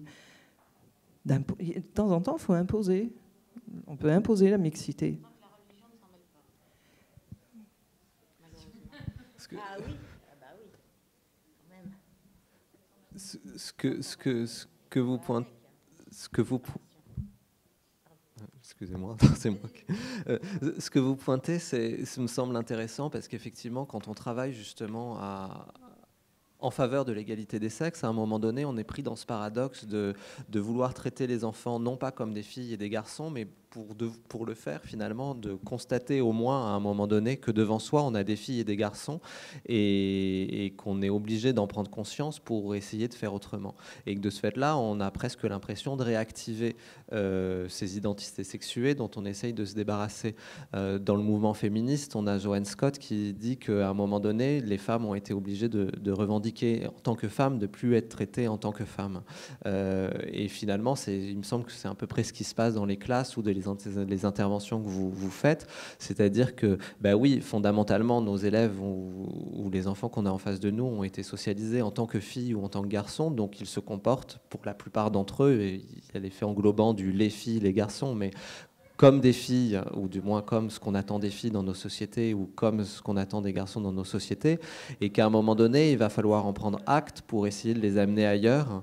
Alors, une des tentatives, ça peut être effectivement de mixer les groupes, et moi je trouve que ça peut être important. Et une fois qu'on a mixé les groupes, ça peut être aussi de regarder aussi les modalités de travail à l'intérieur du groupe, de manière à ce que on sait que filles et garçons ne gèrent pas de la même manière dans les groupes mixtes le travail intellectuel, que souvent toute une partie est prise en charge par les garçons alors que les filles sont ramenées au bas stage de prendre des notes ou ainsi de suite, et puis qu'au moment où il va falloir aller le présenter au groupe, bizarrement, même si on a 3 filles et un garçon, on va se retrouver avec un garçon face à soi, et ça marche encore avec les groupes d'étudiants quand on est à l'université. Donc c'est peut-être effectivement là-dessus, en essayant d'être sur le rapport égalitaire, un rapport plus égalitaire aux tâches, quitte à essayer de sensibiliser les enfants aussi à ces enjeux, parce que parfois, quand on essaye de pointer les choses, moi je me souviens d'une enseignante qui disait vous savez, voilà, on s'est enregistré dans la classe et je me suis rendu compte que les garçons parlaient beaucoup plus que les filles, voilà, et c'était avec des élèves de petite section. Comment est-ce qu'on pourrait faire pour que ce soit autrement? Donc en les responsabilisant finalement eux-mêmes sur ce qui se passe.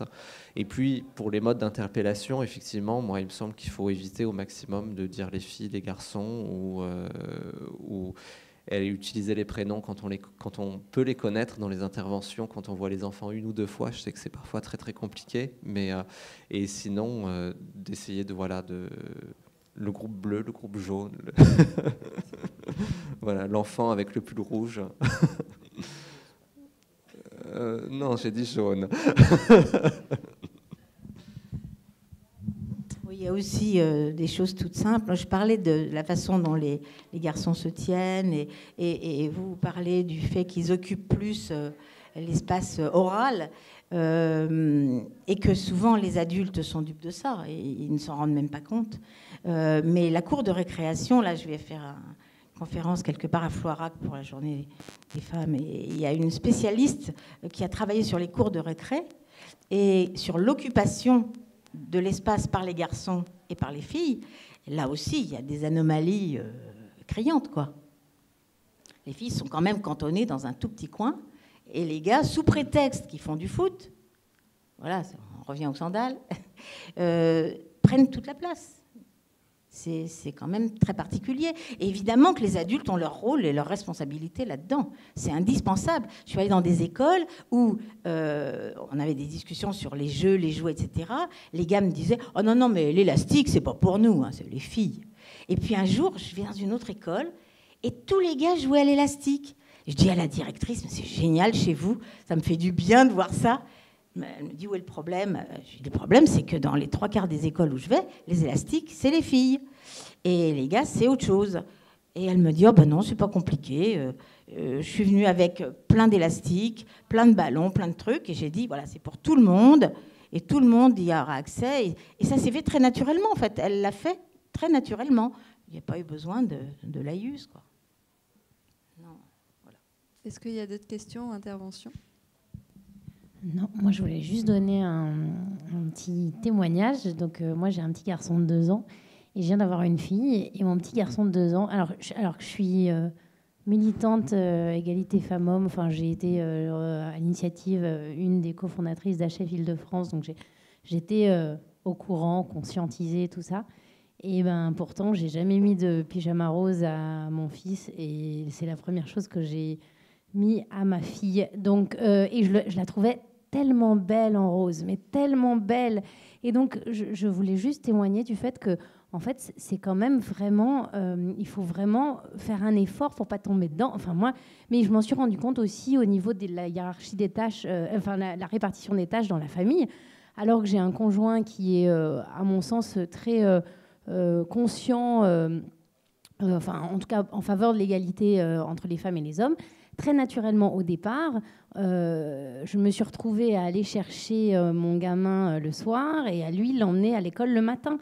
Et du coup, à partir tôt, et je me suis retrouvée dans la hiérarchie, dans la répartition traditionnelle des tâches, sans m'en rendre compte. Et j'ai dû faire marche arrière et lui en parler vraiment et dire non, on va pas aller là-dedans parce que c'est insidieux et sinon on va se retrouver dans un truc hyper classique. Voilà. Donc c'est juste pour dire que, et même dans la famille, je vois bien...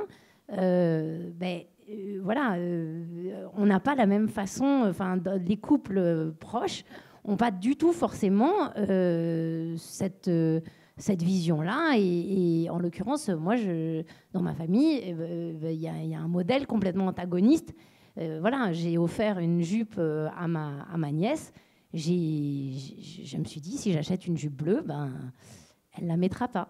Voilà, juste voilà. Donc il y a quand même une vraie comment. Il fallait pas offrir une jupe. Oui, non, mais voilà, voilà. Non, mais non, mais je lui ai offert aussi des livres, mais non, mais oui, mais pour vous dire qu'en effet, on est en permanence pris dans ce truc-là et que ça demande un réel effort au quotidien, tout le temps, pour se distinguer et déconstruire ces choses-là, même quand on est conscient que ça existe. Voilà.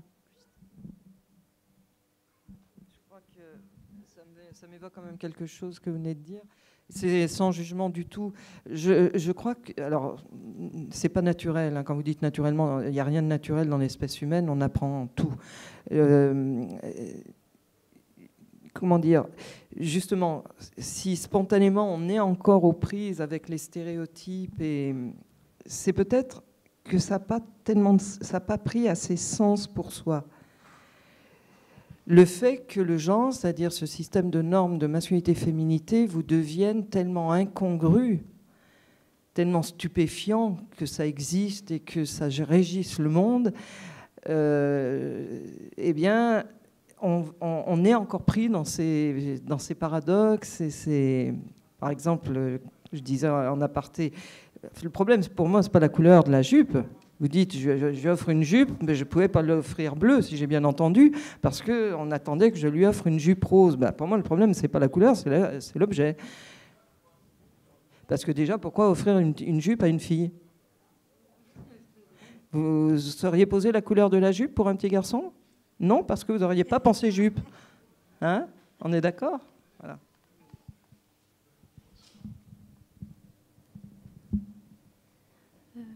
Bonsoir. Je voulais dire que pour moi, en fait, actuellement, de façon pratico-pratique, l'éducation des enfants doit rester sexiste. Je m'explique. En fait, actuellement, je pense que c'est plus judicieux d'éduquer les petits garçons et les petites filles différemment. En fait, je pense que c'est illusoire de penser qu'on peut les éduquer de la même façon. parce que actuellement, ils ne se retrouvent pas confrontés aux mêmes réalités. Donc, voilà, en fait, c'est pas pour rien que votre première idée de thème de ce soir, c'était l'éducation des petits garçons. Parce qu'en fait, c'est quelque chose qui... en fait, on apprend aux petits garçons à pas être des oppresseurs, mais comment est-ce qu'on peut apprendre à des personnes à ne pas être des opprimés? Voilà. Je ne suis pas sûr d'avoir bien compris. Enfin, en gros, ce que j'ai compris, mais votre dernière phrase me laisse supposer que j'ai pas compris ce que vous cherchiez à dire.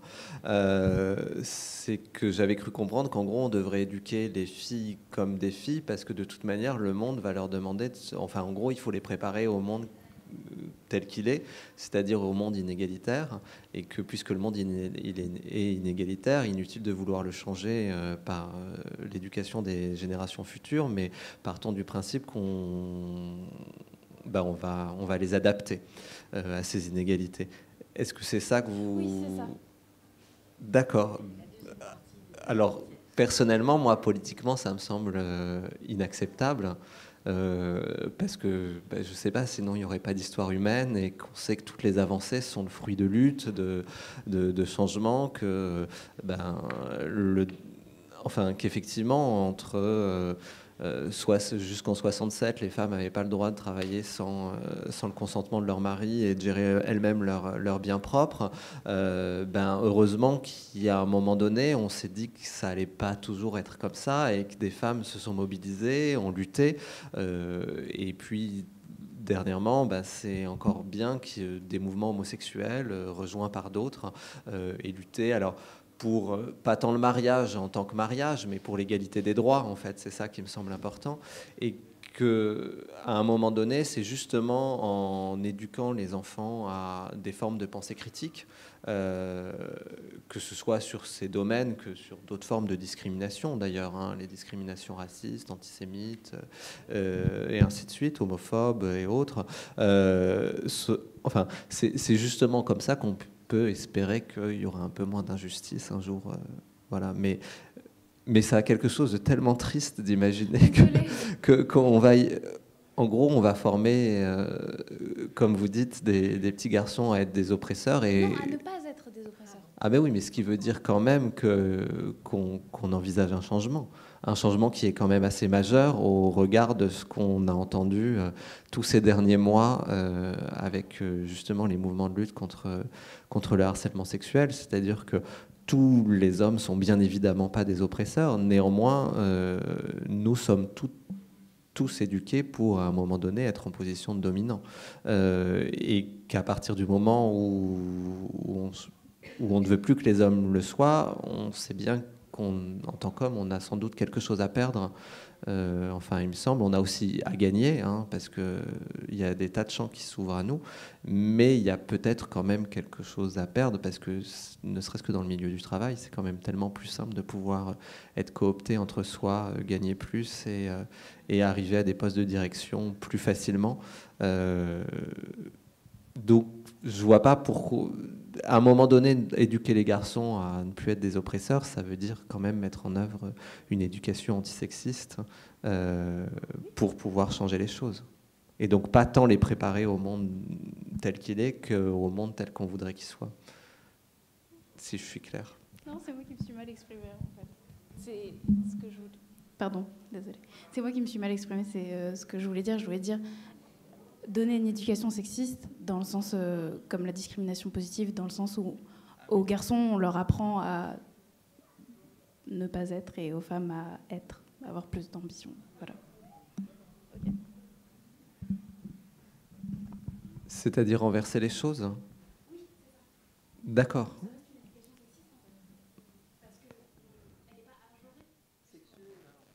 Oui. Parce que la discrimination positive est vraiment une discrimination, c'est toujours...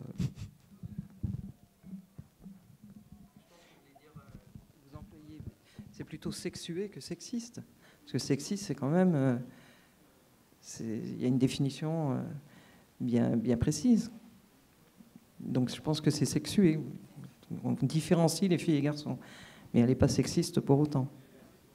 Ça, c'est un vaste débat. Mais en fait, moi, c'était un peu la même question, parce que j'avais compris que vous n'aviez pas compris ce qu'elle voulait dire. Et c'est une question que je me pose également. Est-ce qu'on peut nier qu'il y a bien une différence et en fait, ce que va accomplir une fille, par exemple, imaginons à la vingtaine, elle a réussi à devenir ingénieure dans un monde d'hommes, dans l'aviation par exemple, finalement, moi je dirais qu'elle a eu plus de mérite qu'un garçon. Après, il faut aller dans le détail et dans la famille du garçon ou de la fille, mais est-ce qu'on ne peut pas nier totalement, parce qu'il y a bien une différence en fait. Il y a bien une différence dans le milieu dans lequel on vit, dans les publicités, dans les avantages qu'on nous propose ou pas. Donc, est-ce qu'on peut nier totalement ? Là aussi, je ne suis pas sûre d'avoir compris. Quand vous dites qu'il y a bien une différence, vous parlez de quelle différence ? La condition d'être une femme ou d'être un homme dans la société. Ah bah ça, oui, c'est même plus que des différences, c'est des inégalités. Et alors ? Parce que du coup, proposer une éducation non genrée en faisant, par exemple, comme en Suède, on nie totalement le sexe de l'enfant, en fait, on lui donne un pronom neutre, et voilà. Est-ce que c'est quand même possible, enfin, est-ce que c'est pas possible, mais comment dire, est-ce que c'est souhaitable de faire ça ? Parce qu'il y a pourtant bien une différence, en fait. Vous revenez toujours sur « il y a pourtant bien une différence ». Alors, quand vous questionnez là-dessus, vous dites que cette différence, ce sont en fait les différenciations que la société fait des hommes et des femmes. Oui, voilà. Ou vous parlez qu'il y a quand même bien une différence, sous-entendue naturelle, qui fait qu'on n'est pas programmé pour faire les mêmes choses ? Non. Non, c'est pas ça. Alors, si c'est la première définition, ça devient un petit peu contradictoire, votre position. C'est comment faire que ces garçons et ces filles, parce qu'ils sont nés biologiquement mâles ou femelles, n'aient pas des destins prescrits en tant que tels, si on ne combat pas cela justement dès le départ. Puisque vous le disiez, peut-être que certaines filles ou femmes qui arrivent à certaines fonctions ou à certains métiers ont peut-être, entre guillemets, plus de mérite que certains garçons. C'est difficile à mesurer, mais on peut imaginer, oui, que quand on appartient au départ au groupe qui est moins attendu, qu'on est un peu un transfuge, sans doute elle a peut-être eu à plus se bagarrer, à faire plus ses preuves. Souvent, ces jeunes femmes disent que dans les formations, mais même en lycée professionnel, il faut toujours faire la preuve qu'on est quand même légitime à être là, à être dans une formation ou un métier traditionnellement, majoritairement exercé par les garçons. C'est bien ça qu'on veut combattre. Il va falloir leur faciliter la vie à ces filles. Et comment voulez-vous leur faciliter la vie si on ne met pas en œuvre une éducation justement non genrée aux filles et aux garçons, et de former les adultes qui ont en charge l'éducation de nos enfants. Alors, une école des parents obligatoire, moi, je serais pour, mais je crois que ça paraît un peu autoritaire, donc puis je ne suis pas bien placée pour l'imposer. Mais en tout cas, tous les acteurs et toutes les actrices du système éducatif qui fassent qu'on soit biologiquement un garçon ou une fille, mais par exemple sur les choix d'orientation, parce que vous avez pris un exemple dans ce domaine, on ne se pose pas de la question si, en tant que fille ou en tant que garçon, je peux faire ça ou je ne peux pas le faire. C'est-à-dire arriver à combattre tous ces processus d'autocensure, c'est-à-dire on n'y pense même pas. Il y a des tas de métiers auxquels les garçons ne pensent même pas parce qu'ils sont des garçons, c'est l'autocensure, ou les filles aussi. Puis après, il y a l'autosélection, c'est-à-dire il y a y penser puis se dire « ah non, je serais certainement pas capable ». Et là aussi, on est encore avec cette question des stéréotypes et puis des normes de masculinité et féminité. Le nombre de filles qui ont des bonnes moyennes en mathématiques et qui n'osent pas demander la future ex-première scientifique parce qu'elles pensent qu'elles ne seront pas capables, alors qu'avec 3 points de moyenne de moins, un garçon sans souci va le demander, puis il l'aura d'ailleurs. Donc, si vous voulez que les filles dans les écoles d'ingénieurs ou dans les métiers d'ingénieurs n'aient pas eu à se battre plus, à faire plus leurs preuves, à ce que ce soit plus difficile pour elles, on y revient au début de ce qu'on disait dans cet échange. C'est dès le départ, quoi.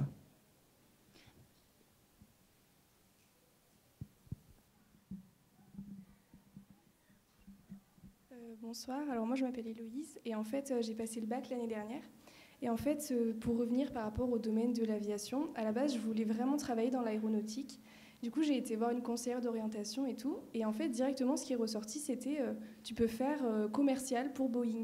Je disais, bah non, moi, je veux vraiment faire des sciences, je veux pas faire commercial. Et j'avais un ami qui voulait vraiment, lui, devenir ingénieur en aéronautique. On avait fait la même, enfin, on était dans le même délire et tout, on voulait vraiment faire la même chose. Et il est allé voir la même conseillère et directement, elle lui a dit, oui, tu peux faire ingénieur et tout, alors qu'on avait exactement le même profil au niveau de scolaire et tout. Et moi, commercial, c'était pas du tout ce que je voulais faire, quoi. Voilà, c'est tout.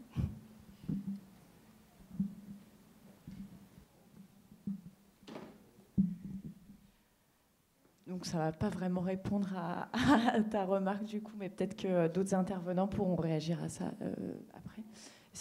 Alors moi du coup j'étais encore dans les 2 dernières interventions qui étaient faites, et où moi aussi j'ai eu un petit moment d'incompréhension, et après je me suis dit est-ce que finalement j'ai compris, donc vous me corrigerez si c'était ça ou pas, mais c'était en fait plutôt dans la façon dont on comprenait l'expression éducation non genrée.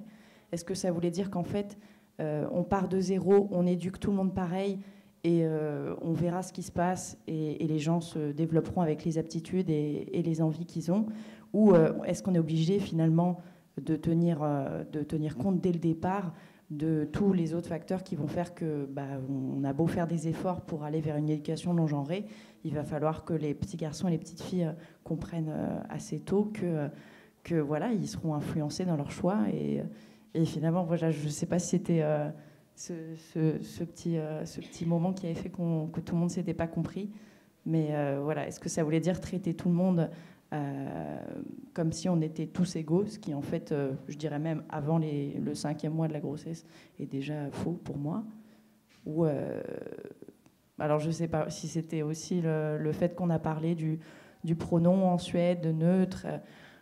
Donc est-ce que ça devrait faire penser qu'à partir de là, tout s'arrange si on appelle les gens avec un prénom neutre, ça fait que les petits garçons et les petites filles vont naturellement comprendre qu'ils sont égaux et qu'ils ont les mêmes possibilités, ou bien sûr, est-ce qu'il y a un travail de sensibilisation à faire derrière? Moi, personnellement, j'avais compris que oui, forcément, ça allait ensemble, et il fallait reconnaître la réalité des choses, c'est-à-dire qu'on n'est pas égaux, mais voilà, je ne sais pas si tout le monde avait compris la même chose ou si c'était vraiment ce qui avait été dit. Je serais plutôt d'accord avec vous en disant qu'il faut peut-être jouer sur les 2 tableaux, en fait, que c'est pas une alternative, mais des choses qu'il faut essayer de tenir en tension, et que c'est pas évident, mais que c'est pas un choix qu'on a à faire, à mon sens. Moi, je pense aussi qu'il y a des glissements sémantiques. On parle, vous dites, même avant la naissance, on n'est pas égaux. Oui, selon sans doute le milieu dans lequel on va naître, etc., on aura plus ou moins de facilité ou de difficultés. Ça, on est bien d'accord. Il y a parfois des inégalités physiologiques aussi. Mais on mélange l'identique avec l'égalité. Ce que, en tout cas, moi, je défendrais, c'est l'idée d'une éducation, une éducation non genrée. Ça veut dire on fait abstraction du sexe biologique du bébé qui vient de naître, c'est un petit humain, voilà. Et alors vous dites on les éduque tous pareil. Il y a forcément des différences qui sont faites dans les familles selon aussi, par exemple, le caractère de l'enfant. C'est-à-dire que tous les garçons d'une famille ne sont pas forcément élevés strictement de la même manière. Il y aura des grandes composantes communes au fait qu'ils sont des garçons ou des filles. Mais c'est que les différences qui vont s'exprimer n'ont plus rien à voir avec le sexe biologique auquel on appartient, mais que ce seront d'autres paramètres qui auront fait naître ces différences. Donc, éduquer tous pareil, ça veut dire quoi? Enfin, éducation non genrée, ça voudrait dire ne pas élever les petites filles biologiques comme des filles selon les normes culturelles de la féminité dans le milieu où elles vivent, et les petits garçons selon les normes de masculinité dans lesquelles ils vivent. J'ai parlé dès le départ, c'est pas de supprimer les choses, c'est d'enlever les étiquettes, que ça c'est masculin et que ça c'est féminin. Voilà. Donc quand un petit garçon pleure, on lui dit pas tu pleures pas, t'es pas une fille, parce que là il apprend tout de suite la supériorité d'un groupe sur l'autre, et puis surtout il apprend que quand on est un garçon, on n'exprime pas ses émotions, ce qui quand même va être un certain handicap et une certaine violence faite aux garçons, parce que les humains ont besoin d'exprimer leurs émotions. Donc il faut éviter ces termes éduquer tous pareil, etc. En revenant à une éducation non genrée, pour moi, c'est une éducation qui ne passe pas par la transmission et la prescription des normes de masculinité et féminité. Voilà. Simplement, j'élève des humains pour qu'ils deviennent le meilleur que les humains puissent devenir. Et après, chacun et chacune sa voix selon la personnalité qu'il ou elle aura développée, mais qui ne sera pas dépendante de cette construction identitaire de son assignation de sexe biologique à l'état civil. Et oublions que égal, différent, et identique et inégal, ça se croise. Différent s'oppose à identique. C'est pareil ou pas pareil, c'est tout, et puis il n'y a pas de hiérarchie. Puis il y a par ailleurs, et ça c'est des principes du monde du vivant, il y a par ailleurs égal et inégal qui s'opposent, et ça c'est des principes politiques. Et trop souvent on croise, les gens disent, on n'est quand même pas tous pareils, donc on ne peut pas être égaux en tout. C'est-à-dire on croise la différence avec la question de l'égalité. Ben justement, c'est ça qui est passionnant politiquement parlant, c'est qu'on n'est pas tous pareils et on devrait être en situation d'égalité. L'égalité ne nous rend pas identiques. Donc déjà dans nos têtes, séparons identique, différent d'un côté, égal, inégal de l'autre. Et c'est bien la difficulté de la gestion des sociétés humaines, le sens premier du terme politique, et le gouvernement des sociétés humaines, c'est de faire de l'égalité avec la différence. Et quand on est en situation d'égalité, on ne devient pas tous pareils pour autant.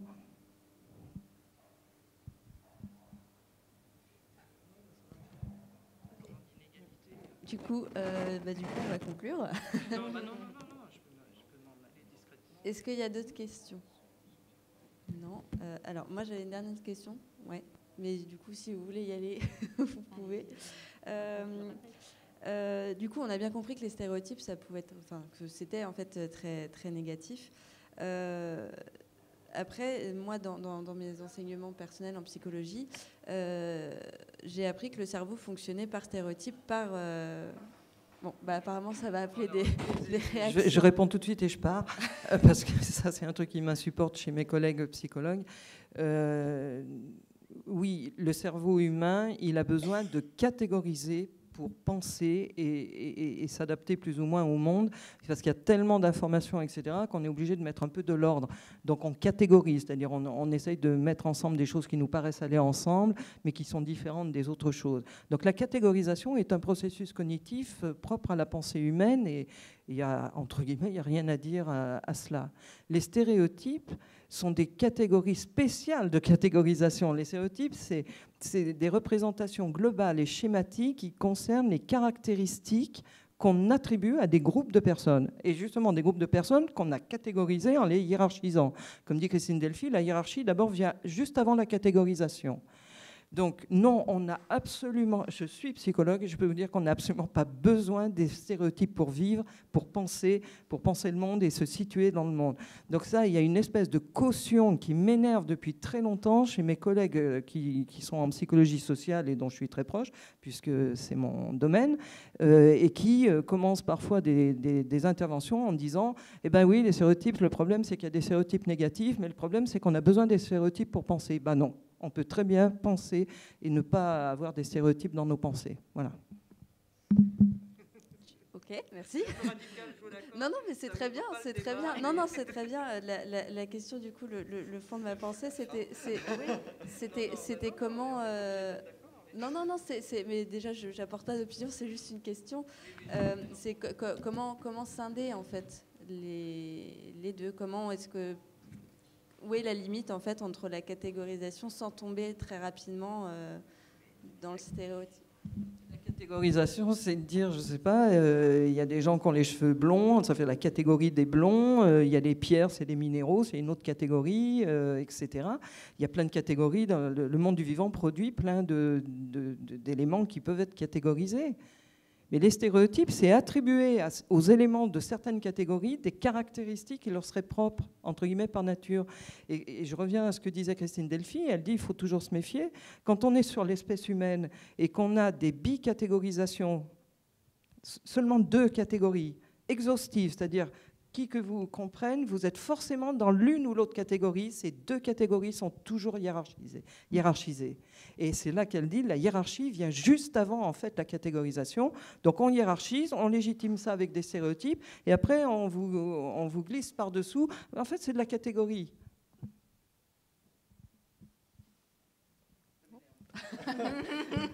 Ça ne se sent pas du tout. Est-ce qu'il y a d'autres questions ou interventions? Du coup, je pense qu'on peut conclure ce débat. Est-ce qu'il y a quelque chose que vous voudriez ajouter? Non. Non, mais j'ai quelques affiches si ça branche des gens. Voilà, ils sont là. Bon. Du coup, je remercie nos intervenants et d'avoir éclairé beaucoup de points, je pense. Donc, pour nous, on s'arrête là.